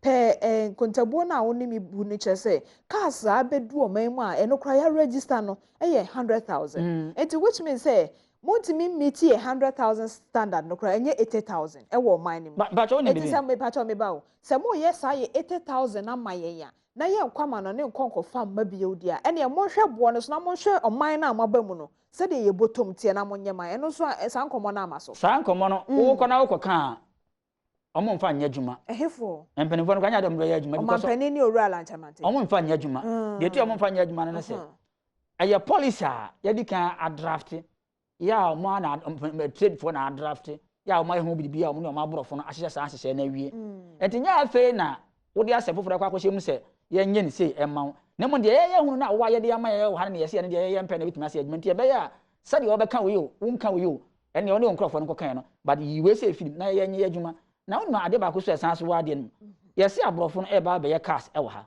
good nanka se da me kan ye so be ya kan adwuma kro ba o ma mu na car no so no ne omudi ka ade a hyase no ye nti ese omsi adwuma enkogo ye fe na SKD SKD ne semi knockdown na semi knockdown ne se car ya ye component ni nyina ne yatutu ni nyina ne ya box ni nyina te se tomato sadaka ne nyina hyehye ne de yaba nti ye ba ya betu ye bo ase affix ni nyina kakra fine nti sa ne ma no na ye ni nyina no ho no ya nya no ho na wanya adwuma po ho aye ye ba ya no so aye fix ye no obroni na office on anim ade na ode na ni so ne wo no wo ye nti ono na nkrofo na ono obedi kan aye sa adwuma no oye ba ko a mra no makwan sese wo ye kampo ba ko pe se VW polo ba ko no hyehye no Ghana hade si ho ma ya ho o to me say o kra more than 1 billion polos from abuche de ba cho say mra no makwan se polo ba ko pe no ba no hyehye no kurom ha wa hyehye wie no ye isi wo no ye te se de no mampani ko pa ho ntumi no o to me say okra 1 billion pieces kana betumi akra dia ba because watimi akero so otimi hihye otimi akero so otimi hihye so okra de wa hihye no hoda no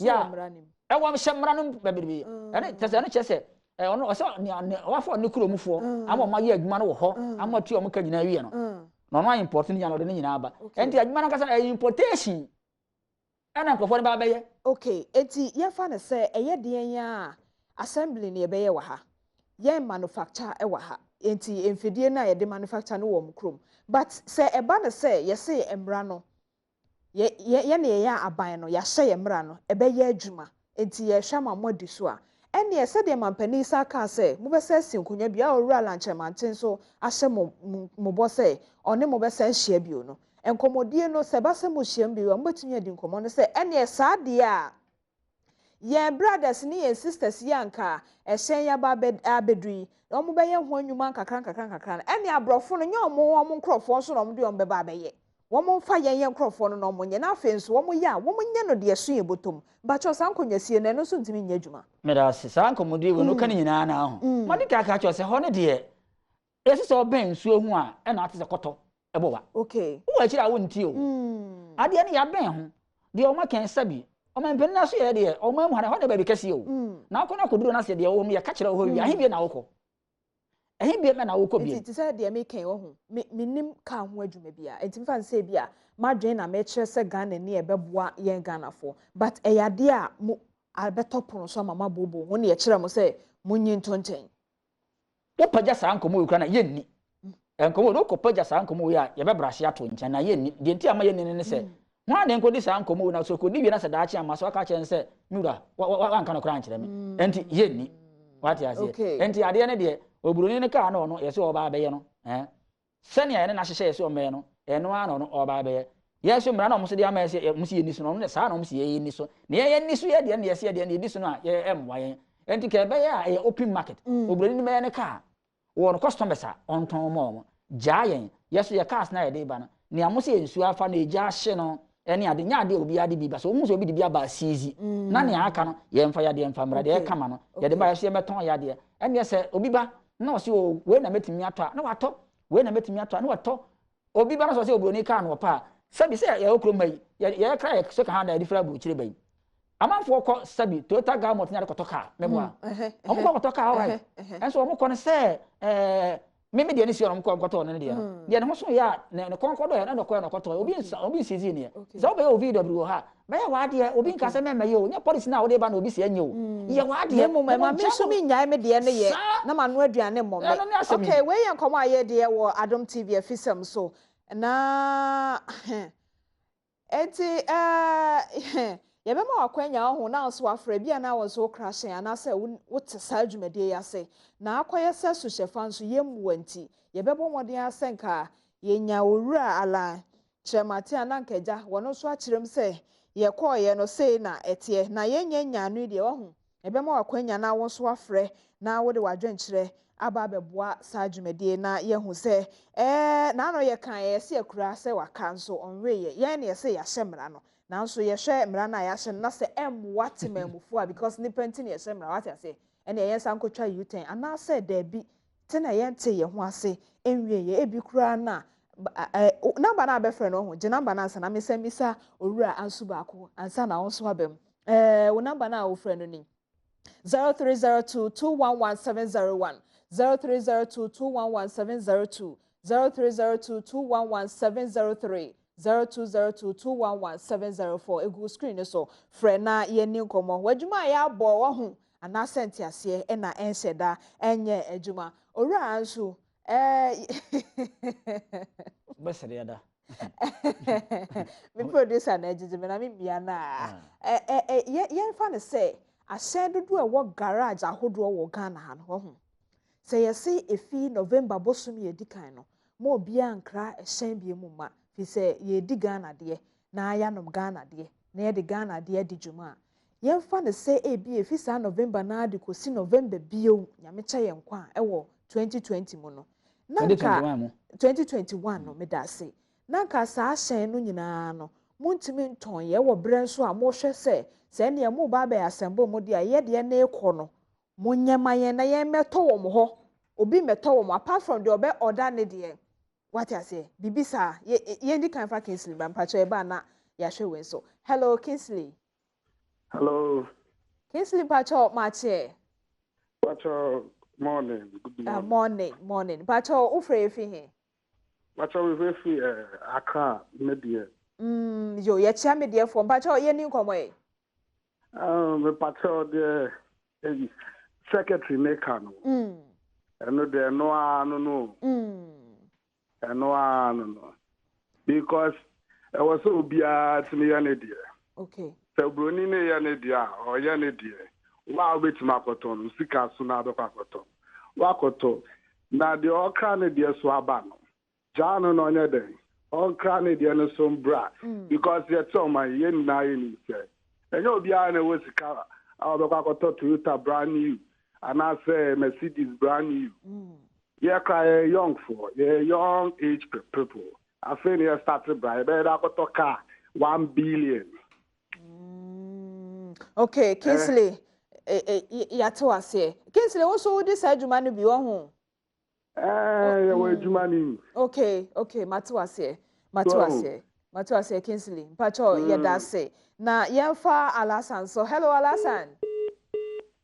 Alasan de no pepe de ne ho agem. Won so betumi afre na wo wadwenkyere aba beboa ewo enkomo ayedie na kai se enkomo ayedie no ene se ahyen a yekraba omanyimu a ya na sa ahyen no ebia na apem kakra ebia na chematobi ebia na enya hwempo se ne owura anso akiremu no nemumu no ekosi baabi ena ya bɔ no ocean ena wakodwa so no akoto no deba ena mpandifo se adwa no womo enhwe na womo twamfi se eba be ye emno chia wa hananso nsatia nyina nye penti enye obia nso na betumi ato emro chia yemfa Robert na ye ne Robert nso ne nkomo. Hello Robert. Hello mami. Robert pacha apomoe. Nyame adom na pacha we. Nyame adom nso mo hoye na Robert freye fi he. Yo ye chia santamantamfo nyina. Robert ye ni nkomo e. Yo mami, I say ka na nka mbe ye no. Eye. Oh, Robert, mpacha osa frɛ bio wate. Eye na do na eba ye mpacha obomode ana sa frɛ bio wasɛm no ehia pa. Yemfa Joe na Joe so wo Georgia Motors ye ne ono so ni nkomo. Hello Joe. Yeah, good morning, madam. Good morning, Joe. Mpacha apomo e. Mpacha me ho e pa. Ye da nyame ase Joe mpacha ye ni nkomo e. The American say on the government na dia wo ye no. Say import import cars ba no. Yeah, mpacha me ho e pa. Oh, Joe, me sure ntemi Fat TV ne so. Wo de kasa fa phone ne so beto nka pa. The American say any import car free abroad ba no. Ye wo welders, ye wo sprayers, ye wo omo mechanics, omo ye nyuma emaye, omo doors for the whole Ghana nyina. The whole Ghana nyina so until say the government na can say or no new car, omo mbe new cars e ba. Workers do say na omo no beba omanyimu. Ene ye ne ayewo omanyimu aye so ye import cars ba no. Ye workers omo the whole Ghana, ebi Kumasi, ebi Takrady, ebi Nkran, ebi Tema. Ye workers do omo adwuma ebebo omo. Na ye government nso new cars ombe no workers do ombe fa omo.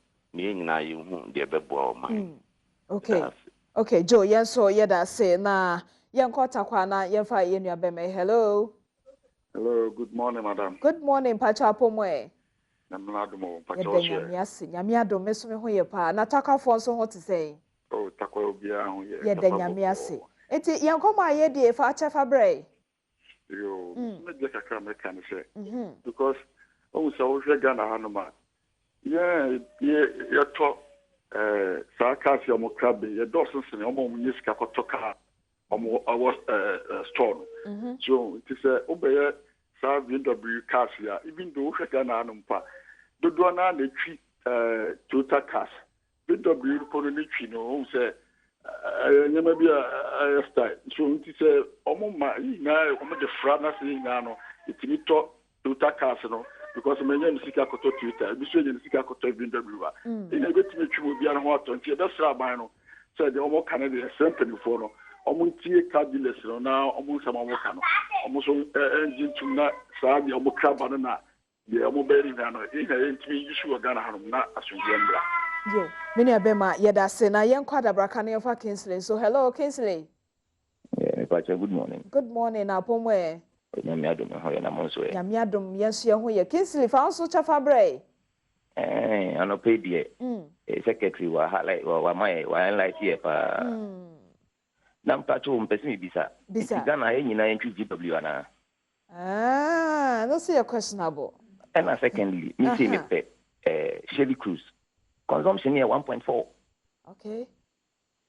Ford Escape 4x4 no from America. And also here 1.6. Okay. Intimacy and push you now see VW organ hana. And Emma asem asem. Okay. Toyota parts a cheap a dozen so baby up your baby obenya. See a normal for CSS in VW. Okay, Kingsley and so etefa ena webisa no. But me kai say answer emre bia na sa ye be assemble cars wa hanum. Se say other automobile companies ni bi so be assemble bi. Enya VW kwa na mbo a. VW Akan ho. Senate truck Akan ho. Okay. Nissan Akan ho. Okay. Toyota Akan ho. Renault Akan. Okay. Name VW na ashase. Na ashase. Jo, Matiase. Enti ye call Isaac ho e watakwa. Hello Isaac. Good morning. Good morning, Isaac. Natakwa for what to say?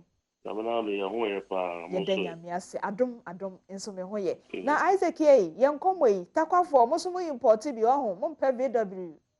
De o so he takwa mpa ye mai sininti ye toka atipa. Ayo. Na o he ye road kura ye wisu ogana ha. Ta VW ye den. Ah poi. Ni yusu ni kura mo ye because ye pick up ni ade Nikas and one the VW TV. Now, I'm not sure question I will tell you because on my way. So you pay for almost Yamramaya, almost in Mano, to Memophone, Tibun, almost in a one. Okay. I will tell you this animal. In the serious to say, Kaya, Savage side near idea debate. They said the enemy of Akan, where there's some more painters near the Omoya Sedumano. That's a won't say almost one way the other way because we bear the VW. Meanwhile, Toyota Romney didn't design no more again. Almost pump through Koto. You are a mind for company that you cook top brand new cars. Ebe yo mojuma. Yes, we need to Omoma your contract no. You do almost Koto old ones now. Apem ni Fabro Zaban and see to me because it's been normal competition.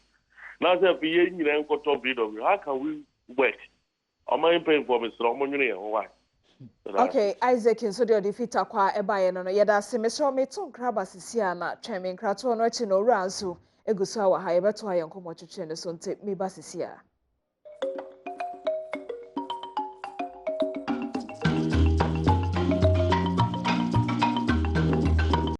Yankomo na yegusu a yedi no na ye ne Owura Clifford anso no ye General Secretary edema Automobile Dealers Union of Ghana. Me ameka General Secretary Krana Owura Siedu nketi ho adweba mti. Wo so kra se ne gakra won. Sa. So nye Owura Siedu nketi General Secretary asem. Sa. Wo churchro ma Dealers.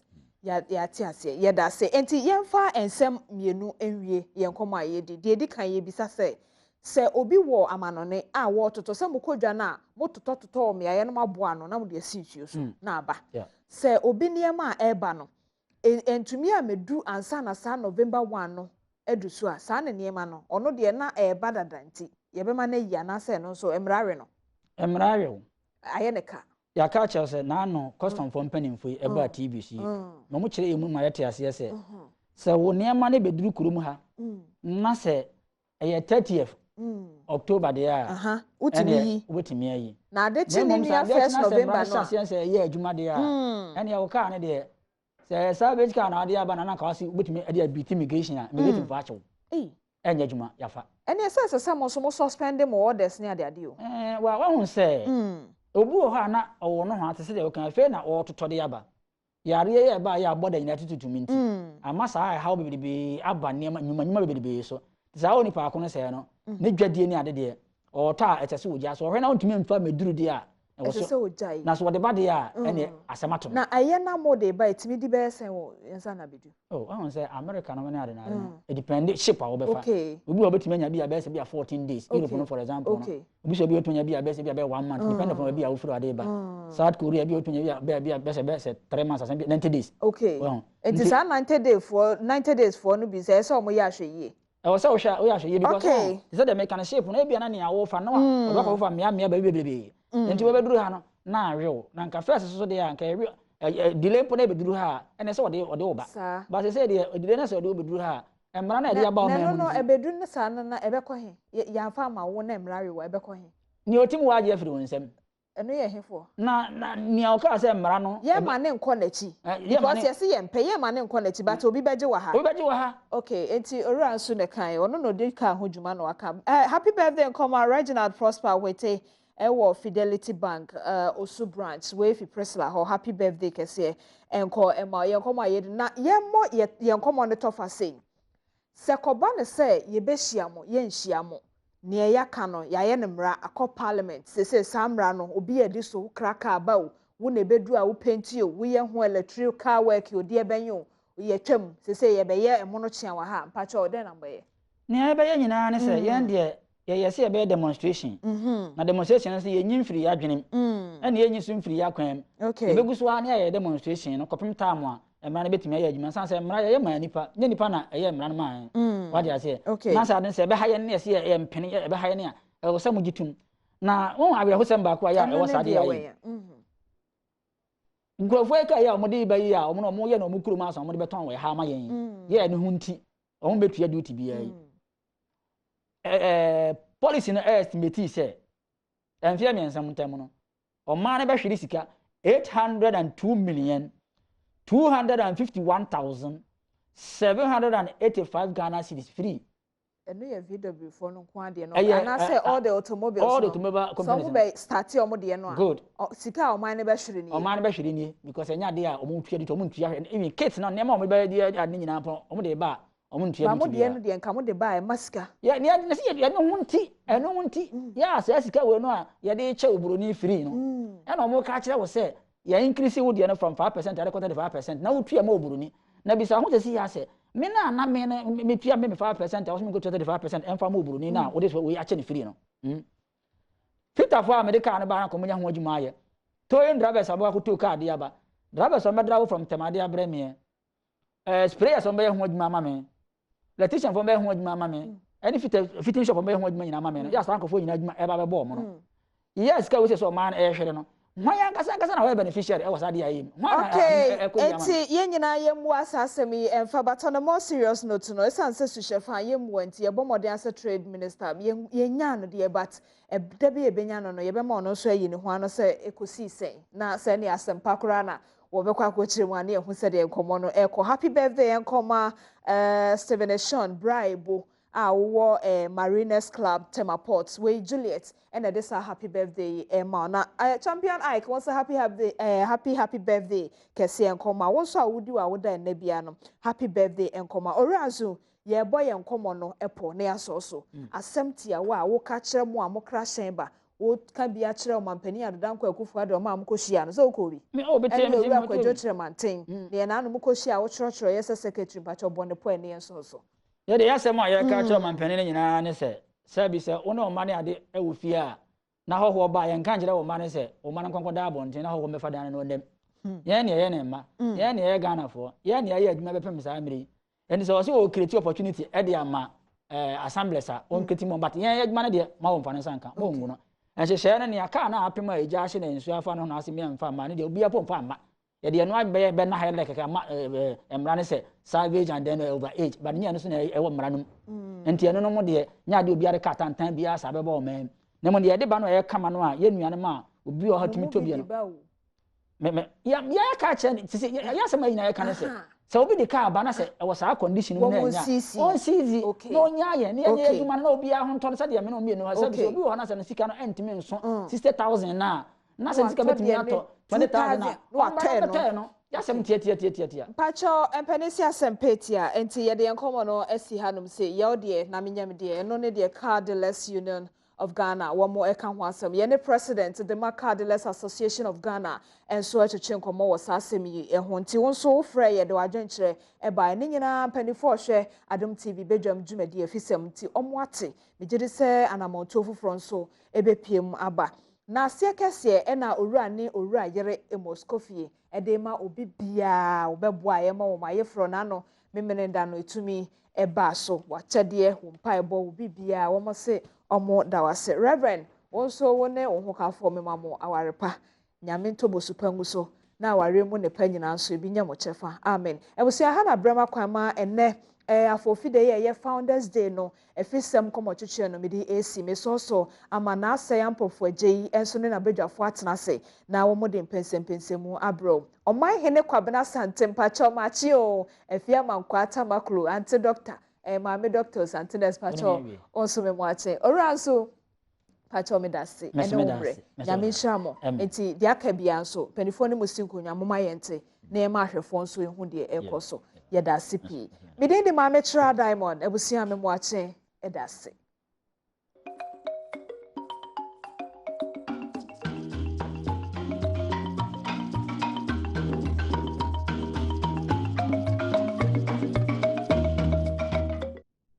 All right, brass said in Pensem Mujumadi to also Adom TV ede emma wo Badwam Jumadi na guso a wo hwe exactly 11 minutes inside 8 and then the 4th of August na a special day ede ma oman sanse ene na ye kai the big 6 mpenifo a wono mu free ye independence struggle and as a fight no ase na yese samampa ene yeto ne bedin yefa na se emma impressor capsules a wo mu ena edi no papa so person ho sisi ho so ho yedene na afei waposo onumpem de ho akokwa esan ejirejina so yiye de a impressor capsules na ye kan fama say anom bi na timi aboa ama honam no ya onom ne ade nyina afrimu na wate apo yiye SCP esita afei speedmate car batteries any engine oil speedmate car batteries enya car battery bia car bia no se ubenya unya battery papa de siso abere bia no car ne tiapo edi emao na eboa ignition ne afei so car na electricals nyina anti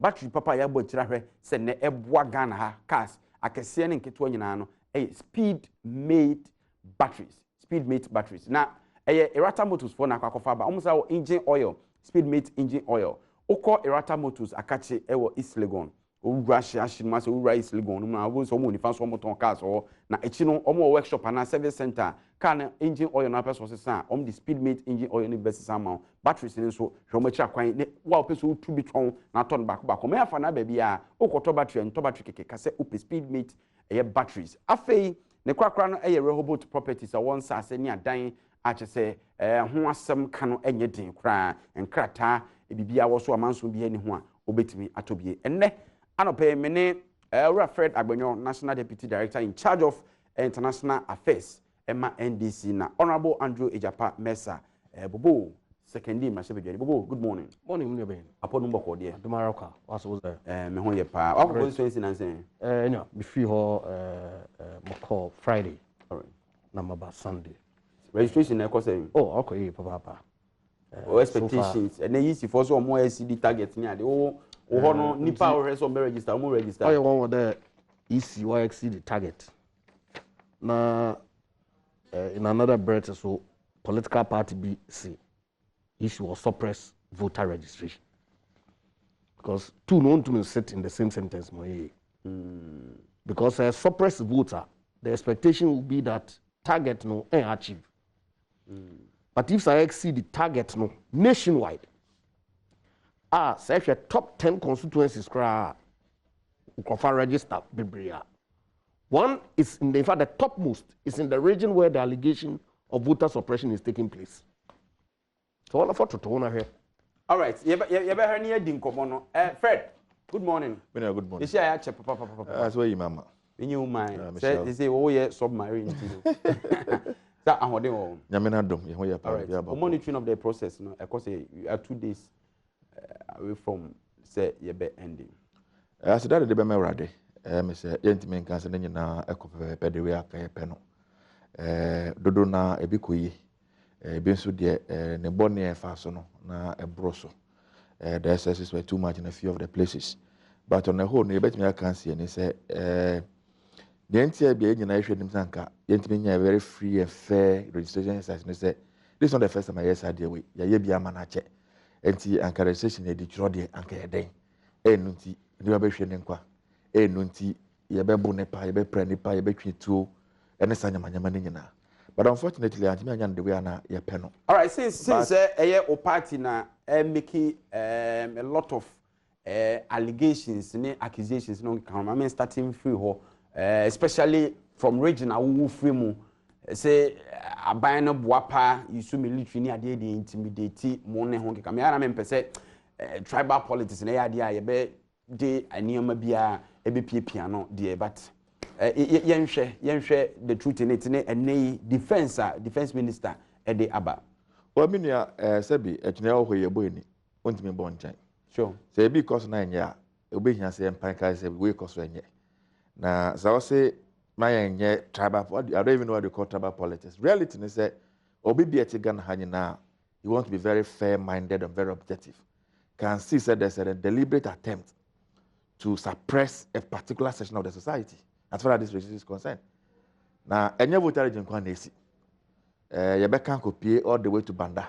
You can copy part of even central region. Maybe a particular tribe of people who say voted before. Ekwanya yedi omo faso generally across the country. Enti ontimi enye nim frim. Me de bia me ka say Ghana ye na nanu mu nyina kan bo mu breye. E na ya chiche oman na oman abedane oman bako a ye nyina yetime ware across board bibia ni wo say we ye call boarding house so ye Cremonion o ye Christonion o free northern region free ye nyina yetena se ye didi boom. We have always seen ourselves as one people. But near Kosune, every objective analyst, ebe we say anhwe ni ye na ade koswa, ebe dum pepeso be no, ebe many amanfo. You cannot tell me say na nanoma info. Akuku dam no more voter no more complaining about what is happening in the voter region. I say because they don't know what is happening. You cannot tell me the civil society organizations kasefa na ekoso on the ground. Omunim na moka. You cannot tell me say meti hey minim na ekoso in voter region. Wanga sa register.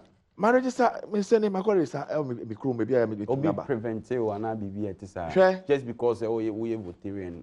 In part na assign oti region me say me come monitor election. And to make every single constituency in that region. Because several of the branches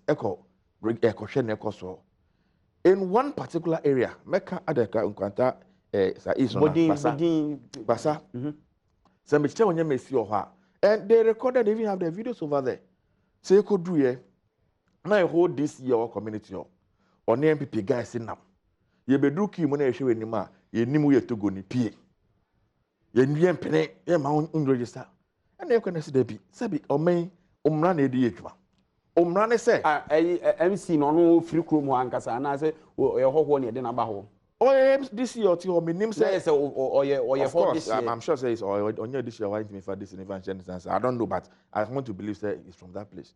And I'm sure honorable by one name say Mran Edi Ejuma Ghana. Sebi, so suspect will be a foreigner. Our BDQ more register. Just so we can have peace and sanity. No. Money pan mo feel complaint form. Also no dey challenge. Also no find Ejuma. Or no dey only in call them waste time. I am telling you, said this in front of, I was there myself, I was there with my deputy director, of my deputy national organizer, Kobe Ballon, and some of our constituency executives, and also by the regional organizer, constituency secretary, constituency organizer, several of them, they call that people on motorbikes in front of the immigration. Eventually, we had to leave the scene. You know, the ABC or Kwanta, KJB, it was worse. You know, the candidate the military involved. The military were involved, the police were involved, everybody was involved. This is continue radio so now I'm running a shot to the Bejumano, or no don't find Juma, or no a chairman of Fennes and Dissect, and no Akan Ebecoso. Share a few of the areas in voter region.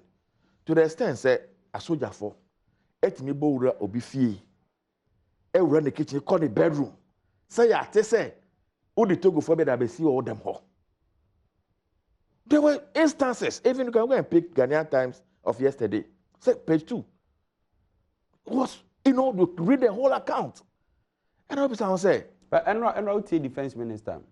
I heard him sparingly. Me chenek wasaka kedekoe. I say, oh abaimu. Now to me. Sometimes you are most likely to equate yourself to God. And you are so detached from reality on the ground. So there, your opinion, Minister of Defense. Okay, say soldier for Monda for Monoma da fem. Okay, so Monso no sorry. Okay, so Munye we are no ma here. You feel so secured. You feel so secure, feel so safe. But why? You are a journalist, speak to them. Because soldier munne. We have professional military men in Ghana's army today. Yes, that's what we all know. Are very committed to serving Mana Ghana. And we have all manner of hoodlums who say they don't understand anything. And they've deployed them and they are tarnishing the image of that huge and great institution. And serious people in the institution are worried. I'm telling you. Engage some soldiers one-on-one. They are not happy what is happening. The fool said that image is being tarnished unnecessarily. And the defense minister can say whatever he wants to say. Now, me honorable Ajapai Kabibi said, "Is in the summer BT on target." Now say there's voter suppression now. And then no matter me BT on target. But this electoral commission don't understand what they are doing. Have they ever gotten any target right? Yekwe limited registration, 2019. Amount of them say almost target of the new person who must register of 500,000. Yeah, but Master, you cannot sit in the comfort of your office and determine the new entrance. What you need to do is go and pay the census figures. The last time we conducted census in this country was 2010. Census are conducted after every 10 years. So ideally, this year 2020 should be conducted under census. So census will be able to give you the projected figures as what we should be expecting around this time. But you cannot sit in the comfort of the office almost 1 month here. The 1 million people. Eventually, by the time we're through, almost 1.7 people have been registered. So they are doing a guesswork. Electoral commissioner sits in his office and assume that Ghana's population is 24 million. Are you sure they are working with assumptions? But they said, I've demonstrated to you what they did when we were going for the limited registration. How many researchers, analysts, you see, analyzing information, data, they just sit there and assume. Electoral commission, party, Obi and Wako university go politics. So you can do political science, of course, academic part of it. But the real practical politics, you do it on the field. Yes, you know anymore. Sebi, you know about Masare. Say no, we're going to electoral. So if you move from that place to electoral commission, political science department. Political science department, of course. Your friend say, "Yeah, I'm a commissioner." And you know, and then so they are so they cannot assume say, almost in 70 years, most of people who have been in this thing for only God knows how long. And to something that I expect is okay, they should just listen, learn from others. The Dr. Farijans are there. People have been IPAC meetings. The voices of IPAC. Is that how we have always conducted IPACs in this country? A lot of countries are not following what is happening. All right. You see, they've assumed say, what we are saying is, voter regime and our applaud by people this morning said they've showed dexterity. They've shown, say, there are not any group of people you can suppress. And that is why today they are suppressing shock. More analysis, no, nipa free voter regime across. If you know of any other person, you can say it. Maybe some. I'm saying if you know of any other person, apart from what I am preview to is what I've told you. All right. Honorable Mesa, Pacho Open Minchia Nkrofo William Brown. And on our parliament. Pachonya. A defense minister Kasana or well, one only media men engagement. May see. All right.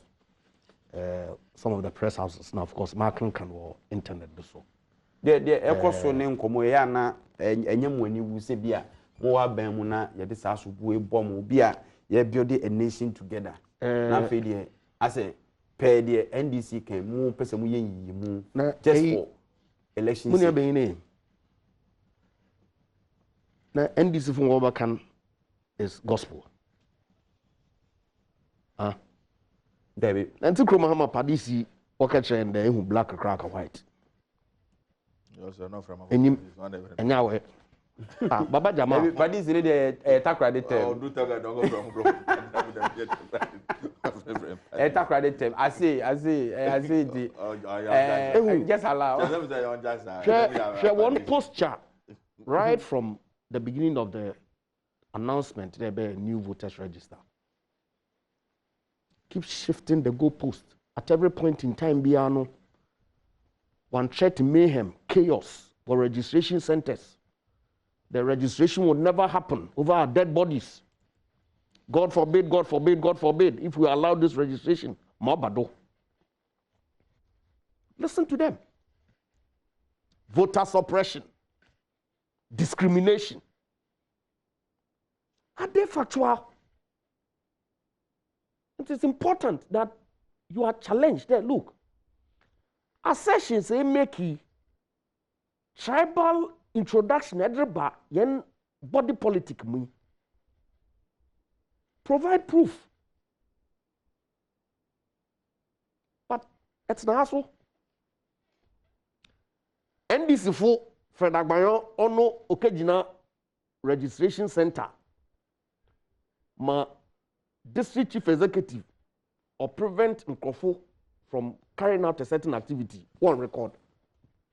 Also videos or videos often share me in way. Often share. Come to social media that way the one general secretary or lead buses or trucks of people. Our record, let them do it, put it across. But I mean, I am yo. The impression is created there. Nanado na bredo. Where your registration violence you pay. And violence, nobody subscribes to it. But is it the case there? 2020 registration in a violence you pay. But I don't think say bibia ebesia enye no okay. All right. What are the root causes of those problems? Because more economic intelligence unit report to her. And you had him. Okasano. As the registration violence. 2012, I have the EIU report. Akan incident. I see. In late March, late March of 2012, Ghana's Electoral Commission launched an ambitious project to update the voter register using biometric registration. Multiple cases of violence have been reported by local authorities and media, highlighting the increased tension surrounding the 2012 elections compared with previous contests in Ghana. There are no definitive answers as to who is responsible, but the main opposition, NPP, and the ruling NDC are trading accusations over the violence. In the Ododo constituency in the Greater Accra region, repeated instances of violence have prompted some in the opposition to threaten to call the Inspector General of Police before Parliament. But do not cause electoral violence. Now, registration violence incidents be a usidam. Before they know those are the issues that we have to interrogate. Now you find solutions as the political class, so that a simple exercise yako throw yenzin uncover them in some other haba. Now is that your focus? One bastardize Akufo-Addo administration when you won't focus. One bastardize absolutely, and it's long overdue. Long overdue. But one bastardized Jean Mensah, no, your boss Manasari. 2 out of a 7-member electoral commission. What's in one office where guesswork? One bastardized one. One target we meet no why exceed no. It's of no consequence. Why? Is it the first time that they have set a target that they've gotten to exceed? Tangentials no. Near politics no. You focus on. And that I happen to be on one media house. Let me make a point there. Look, as far as I'm concerned, yes, there's a obi babotronism. Now say if you don't Ghana, another on your qualified to register in the particular registration center, fill a challenge form. That's the law. I fill a challenge form now. District electoral review committee be where you're sitting. I would determine. You take time, you share what it is that transpires at the District Elections Review Committee or yehu there. Indeed, say ekowa outcomes say benyano obo confirm the expectation that the person has or not. Obe generate obedience to the law now. Or that process in itself. That committee ni efficient and effective enough. Thank you very much. Almost solve that problem now. That was the point. Thank you. Such that Obiba Registration Center, Obi our challenge double with Jezi there. Moko through them process now. This man, whom I have seen there on Sikromaha, and that's a structure of registration center now. Or your communities. No. Papa Yenimin, Umfia. Indeed, yehu there, Obi no nines fibas me son, or registration center, I don't register. What your address you say allow the person to register, challenge, and the process of challenge, so problems are okay yield the outcome where that person's name is taken out. Obetema bikunu actually is now. But honorable, you're a member of parliament. Registration is CIA order for registration. It's been in place since 2012. The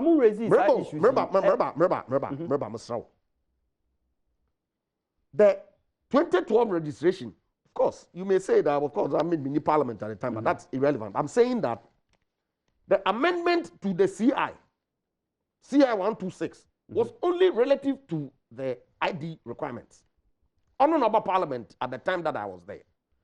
So the issue of previous arrangements, okay, and I'm not seeking to say that system you couldn't have done anything about that. And the point I'm making is this, that say you there challenge process no. What is the reason? That's the question. And if there's a problem with data, then we have to, as a collective body, find ways to deal with it. In China, the Ghana Armed Forces for one statement we issue that within the Banda constituency, the district security council and the political parties security council came together because they had identified a specific problem relative to Basin, which could be from both sides. I'm not about to sit here and say that NDC from gotten away. Because actually, margin wasn't winning in 2016 on both sides. Potentially, if you there say Otumo influence from outside Moba constituency, he can beat the opponent. Is it right? No. Now, so if I see somebody being brought in a bus, you say I should go and challenge. That's the law. I agree. But there's the law. And then the reality. Ikromaha, there is a ban complete on Okada. That's the law. But is that the fact? Is that the reality? And so if the reality is inconsistent with the law, how do we reconcile? How do we work together? Because look, as far as I'm concerned, in as much as Okan reality asem na ye can embrace no rule of law near the law must be supreme. I agree. Any bibia I agree. Yentimi nka se ye massage I cannot under any circumstances disagree with you that at all times the law must prevail. But I'm not excited about the problems that we are encountering at our registration centers. So the way forward, which clearly is as a result of Nkofu, their lack of belief in the process. So how do we resolve it? No, be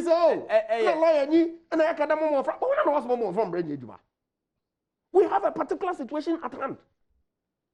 Or manifest across several registration centers. Indeed, baby, no. If you are suggesting that was a union mandis if we is soon a solution. If you know, voter suppression, the tribalistic and some of is it borne out by the figures? Ketu South is the biggest in terms of voter population as of today. Not true.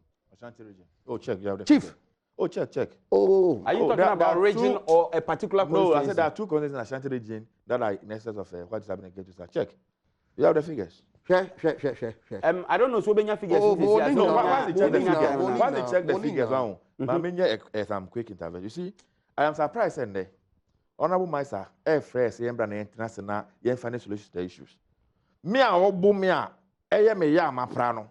And I don't tell me 75 means Sony Fambra, international ending come. Now I am surprised. He says, although saying, arbitration committee now set up in the various constituencies. Someone share the challenge issues, no more resolving. And I'm saying either they are not working, either because they are not working efficiently, like people don't have confidence in them. He's just questioning. You see, he's doing a very subtle, dangerous work. You know what he's doing? He's a very good communicator. Was said that not to the gum sa. Now I said I'm so him so a lawyer ni. On him so a member of parliament into no. Men can't yet. Oh, no. But you know, I know what you are doing. Fred, no. I know what no. I refuse that. No. You deliberately just throw it in. You don't have any basis to draw that conclusion. I know you. No. But I don't know. Please. When was it last updated? As of the last phase. Yes. It is current phase in count. But per the kita Mississippi there, Fred. K2 South, and a lady with 141,000, sorry. At the end of last first phase, no more, no. And even the second, 140. The second. I'm trying to check. I've checked all the figures. I also have the figures. The K2 South, you do 141. Wait free electoral commissioner. I have the figures as well from the electoral commission. I'll check when I will finish. I'll check. All right. But the point I'm making is, assuming that. Even K2 South numbers does it mean say you've not seen them or they are not true? No, that one. Regional minister doesn't justify any. Yes, so that's what I said. The people have decided they will not allow themselves to be intimidated. Fred. I thought you had landed and I was finishing and then you member also. In all sincerity, I'm a position on registration and voting. It's simple. Ghana full, and will be decide will be only one name in December. Yeah, war. Now, you no car there. Ibinum when you Ghana full, will attempt there oba no register wa Ghana. Say you ID cards, voter cards. Ibinum wokita Togolese national ID card. We tomorrow register wa Ghana. With Ghana ID card. In fact, you crack it a Ghana card crack. It's possible there, yes. Ghana fubi or what's now a manonia? Were citizens of that country. It's possible. Because Ghana will do citizenship rules. So then electoral laws also or proscribe dual citizens from registration. But so process said that for many events, the borders are closed. There are people like America, UK, where Ghana for, where British, where dual citizens are, and also pay, double register. Now, if the borders are closed for everybody else, why should it be the case? There will be one country be petty, regardless of whether border what to man I want to know. So Ghana for where dual citizens let them come and register. How? And even that, if they put military men there. To enforce the border closure, you said you are discriminating against some Ghanaians. How about the people in UK? Constituency, more votarians or P day. You want to not register. Anyone see anyone? Equa Agri, A and B, Baketi, Lagoon side next winner. You know, I'm not forgetting what's all. That's another Chrome. There are pockets of areas across 2nd D. No issues. And two for said Dentina. But this year. No, you people, you can fit yourself what you want to. No problem. Agronifem. Oh, of course, I'm going to phone. Oh no, there's no problem at all. So we are optimistic. Say we need a balance. Ona oye abo wo na nine so. E na operate. There is a bechi wa. Sure. Honorable for anu simam. Put Mr. Former President Mahama no comment in context. Time okay na adoring of the vice presidential candidate. He says that the Akufo-Addo administration, against sound advice, is hell bent on doing a registration exercise. Yeah. Now, nankasane advertisement all run on air. Mr. Mahama's own voice. Also, the Electoral Commission is conducting a voters registration exercise. If you all call on all Ghanaians to go out there and exercise their franchise and register. So which is which? Is it the Akufo-Addo administration which is conducting a registration, or is the EC? About Akufo-Addo. Remember. So will be that question. No. Oh, rhetorical. Okay. So I'm telling you that. Medini ampofo ejim pacho. Mama nsi same shebre. Ampofo ampedu sa. No, I want. Ampofo ne aje. The third way back on it. Ampofo. Honorable Fesi. I'm not going to one comment in context, all their actions, one utterances. And you will see a party that is hell bent on coming to power at all costs. All right. To the peril of Ghanaians. Fred. At the point of reason with tribalism as basis for their politics. Onim. But the good people of Ghana are what you do. See, I've been very careful not to do any form of comparison, but to justify what is happening today based on what happened yesterday. Just serves your purpose. Ghana, it's convenient for you. Ghana have 2016 elections. MPP, a day na one can for electoral commission of Ghana. A day na one can for President Mahama NDC home as far as electoral register is concerned. What didn't you do in this country? Suddenly you are forgotten.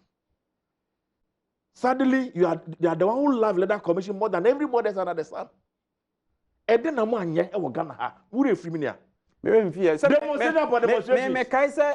Sunyane, the launching of the NDC manifesto, the former president made a statement to be say, as a student of political science, no who is a strategy or one of the tools opposition for. This is a deliberate mischief, and I ignore it. What you are saying is very mischievous. That's why you have forgotten. You are ignored. But this is a very mischievous introduction, and you are ignored. Bad boy. I can show you the video. I'm not interested. I'm not interested. It's a mischievous introduction. Selective amnesia. Very mischievous introduction. During the launching of another introduction of the next vice president of the Republic of Ghana, Professor Nana Jimapoku. Or say President Mahama. Eka or say, in spite of the advice near Dama President who fought in our buying now. Oma Koswa Muye registration. And in the same president now is calling on Ghana to come out and come and register. Why? That's not what I said. You. Who you hold on? I beg you. I don't need to be. Now, can I say, your advice was about registration exercise no, because we thought it was unnecessary. We thought that the register not AU as a president, AU as a member of parliament, no, a register a project body be new. We thought that you didn't have bedroom on mine, like a baby, you can't in and then this is going to civil society organizations, everybody else who cares about the future of this country spoke about it. You were adamant. Muslim Baye. Some Baye, a civil responsibility. Say yes, you say and for Baye. So the president Mama come out admonishing us to come out and come and register. What is wrong with it? How will you describe that as double standard? How will you describe that as double standard? And again, this argument say, and I'm saying electoral commission targets no more set here no. Ya meeting target na say ya target no unti. There's no voter suppression intimidation no. Me ji ho amenti ase. Hwe ye nyina ete nye obi anotumi etu obi ho ha. Owo obi kite tuo se a na na ho nyina ka popo. Yeah. And in our village, you should understand this is better because we know parliament. Oh, so jeni keke. Ni na tade ne keke. And that is why in several advanced countries, the only way their uniforms are the barracks. Hardly will you drive around UK about say military man. Not even the police, unless they are on duty. Now you cross say everywhere be out in the cross say, oh who soldier da. Only soldier jam bon komoda. Na prekupe soldier na share nyama who kokretu. Bo romu dema. What were they trying to achieve? Yen nyina ja tum say borders there's ma foreigners ba betray in Ghana. But you see again, honorable, oye lawyer, honorable, oye member of parliament. Ghana ye mrano, muna moshishe utimrana siye. You can't look at anybody's face and determine the fellow citizenship. Ghana ye constitution no determine who a citizen of Ghana is. And see the mere for say, minuti Cape Coast, and minuti tadi. Na minu bi aba bestramia ohunida. And say na mse ohunida otega detino on free hop. Because people live at different places anyway. Either by virtue of birth and I said their grandparents or whatever it is, no, and more the qualification as well, citizens of this country. And to me, Kokojina Kimuka said, oh, I see my see now, no make a Togo, no, me will market your Togo, okay, truck. And they were behind tea on the Ganani. How do you draw that conclusion? How do you draw that conclusion? Again, also Ghana for more America, any UK, and come out between the close to the borders. And so why do we think, say, those who live around Togo should be allowed to come in? Do you have any concrete evidence? Say border na ya tumu around the Togo border no. Ebia jumping border na bagana somebody register. 2, do you understand the real dynamics, the geopolitics of that area, the way things look like? If you're American now bagana, you have to come by air. So you come by sea. Togo ho, there are some communities in Volta region. And I'm sure even in Western region where you come from. When you go to the Lubu areas, the towards Cote d'Ivoire border, you meet similar communities. Say in one community, sometimes a coin and the difference between Cote d'Ivoire. Obi wa Togo, ni bedroom e Ghana, ni kitchen e Togo land so. In fact, could live in a flower border. Look at flower border. It just wire net no that shell and the excess higher Ghana, higher Togo. And so when you make those analysis, it doesn't really wash. As you say, me a Ghana ni.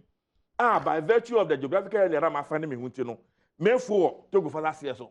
And as I'm a bedroom or and the decision cost of Ghana and Yamit register. But the border is closed. So you can't go to your do you have any barrier at that place?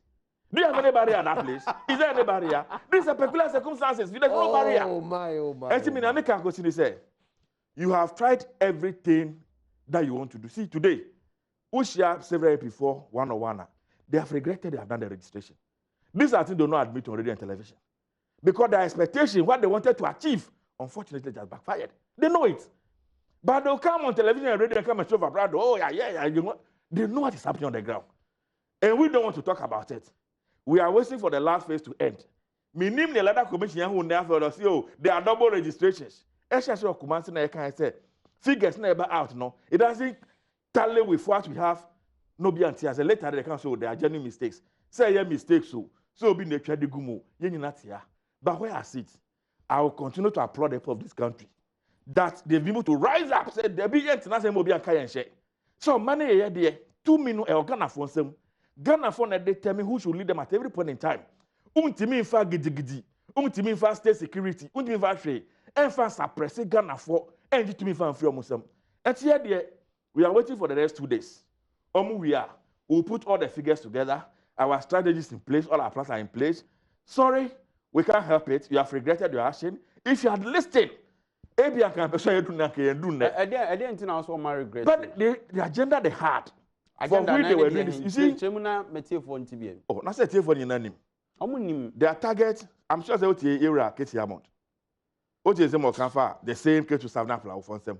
The things that voter ready for whatever reason, something is happening. The Okafa 2010 census now can't report now. Votarians are more voter ready. They are just about 47%.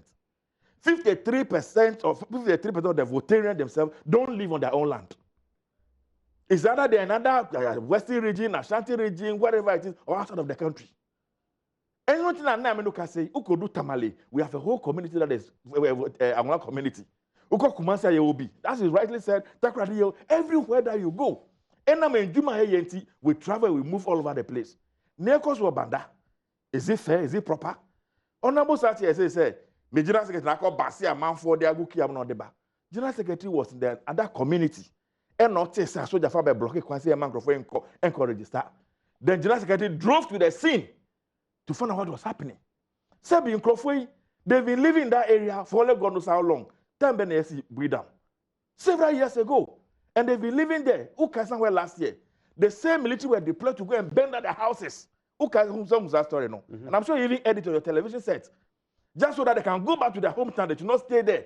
Because they think that some way, somehow, they influence the electoral outcomes of that particular constituency. You think it's because of elections? It was about the dam. You see? Any effect, almost settlements in our dam and so. And I don't know. We know so, assuming, say, even on every mining centers and the rest. And I'm going to the politics now. Politics na ya no. Enye nsem nyina ye nim. A ye hu. Ene betimi atena be dwamaka. There are things we keep to ourselves, we die with. And I'm saying we all care about the peace and the unity of this country. Sometimes, there are too many things that we all know. And as I said, politics is not taught in the classroom. Politics is conspiracy. And people sit in the rooms and they orchestrate all manner of things. There are things that may be passed. We say, "Chemo, we can't say from America canebo. Obi tieti no pian from mano. We don't say from America canebo. Obi tieti them baby am from mano. Pian say enko baby enko." So when you see politicians talk the way we talk sometimes, don't think we don't know what you are saying. We know what you are saying, pa. Because we all have our ears and our eyes deeper on the ground than maybe your eyes are. Fred. Who there to you have started out your mischievous behavior. Repent your this year. It's not just very mischievous. I'm only telling you that politics is orchestration. And so for everything people see I'm saying that politics is not done on radio and television. When I say a cat all the work, the actual work is done in a room somewhere. You can call it whichever way you want to call it. What I say, maybe you give you the right terminology for whatever is that. I don't have any clue about what you are talking about. I have a clue. Anyway. They tried earlier last year to evacuate the people from that area. Go and check them Bandar results. They think that these people are influencing their results. If they stay there and they vote, it will not go for them. Ahmed will lose his seat. And they didn't succeed. The people relocated all right, the other. Fred, honorable message. Oh, but I'm saying the man no. You never can question say. Me Dragana for you now say. And can voters say. Say they've proven say even Kinagokoli couldn't suppress them. How much more today Nanado's Ghana? All right, happy birthday to Stephen Eshon. AK Bra Ebo Mariners Club Temaport we free Juliet Ena Eba na Ike the unpredictable Angel FM Kumasi programs manager Ike happy birthday honorable oh yeah one will create one distortions no we invite you in at the end debate because in the man nka betina ha abaka da obi wa agenda bi wa backfire now strangely now 2008 register Mr. Mahama and Prof. Mills, whatever power. That was in 2012. You call for it, you know it. The biometric registration, you champion it. It's unbelievable. So we called, we called for a new register in 2016. What happened? Because you told at the time we compiling the 2011. So now I'm not having a conversation. But you raise the issue. Conversation. Time now can you say I can't answer now. Oh, I really confident man on behalf of man. Now I come. Point is this: Electoral Commission will indicate the basis for the compilation of a new register. I go for those Electoral Commission. Through Parliament, our members were here. Special Budget Committee. I have a copy of the report. There was no objection. In fact, the members of the committee, including members from the NDC side, were asking that Skeptical Wadem Electoral Commission knows so for me in Kang. Report number 9. I have it here. I sent it to you online. Now, Coach NDC near Cancer. Honorable time now. The debate was on the floor. You said this before, and I called them. Consistent with what they did. Timer, what passing NIE. I want Mendy way some of the provisions of requirements of ID womb. Amba Kofi Boamo, Ayaregamo were articulate in support of the amendment. What we pen on general secretary, but hey, I want to work at some way he voters ID card with a fee at the Mimuna. No, what's that object? Same situation with the Electoral Commission's work. Special budget committee. You people, you were there. So in full support. When we pay one party will say, hey, one thing to then they backtracked. So I'm saying that agenda no one and all set it.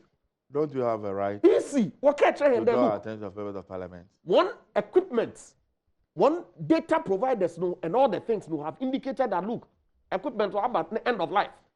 And so it was important for them to do a new system. Doing it, they want to take advantage and incorporate additional features, including iris, into the voter registration. Are they doing it? Of course, they are doing it. I specifically asked, and actually at one screen there's a green line that captures your eyes. In fact, list of all the data, biometric data all capturing, and it's on the left of the screen. So Ninan take a greener on proceed. I'm sure you have registered and you experienced that. So what are they talking about? What are they talking about? Ghanaians, Ghana full. What true ones in? And I urge Obia on tronism yet to be another day. Why can they be? One more must not one control ones in. Ghana full, yen your num Awusa full, yen your num Asante full, yen your num Fanta full, yen your num Ahanta full, yen your num full. Obia ya Ghana di bia.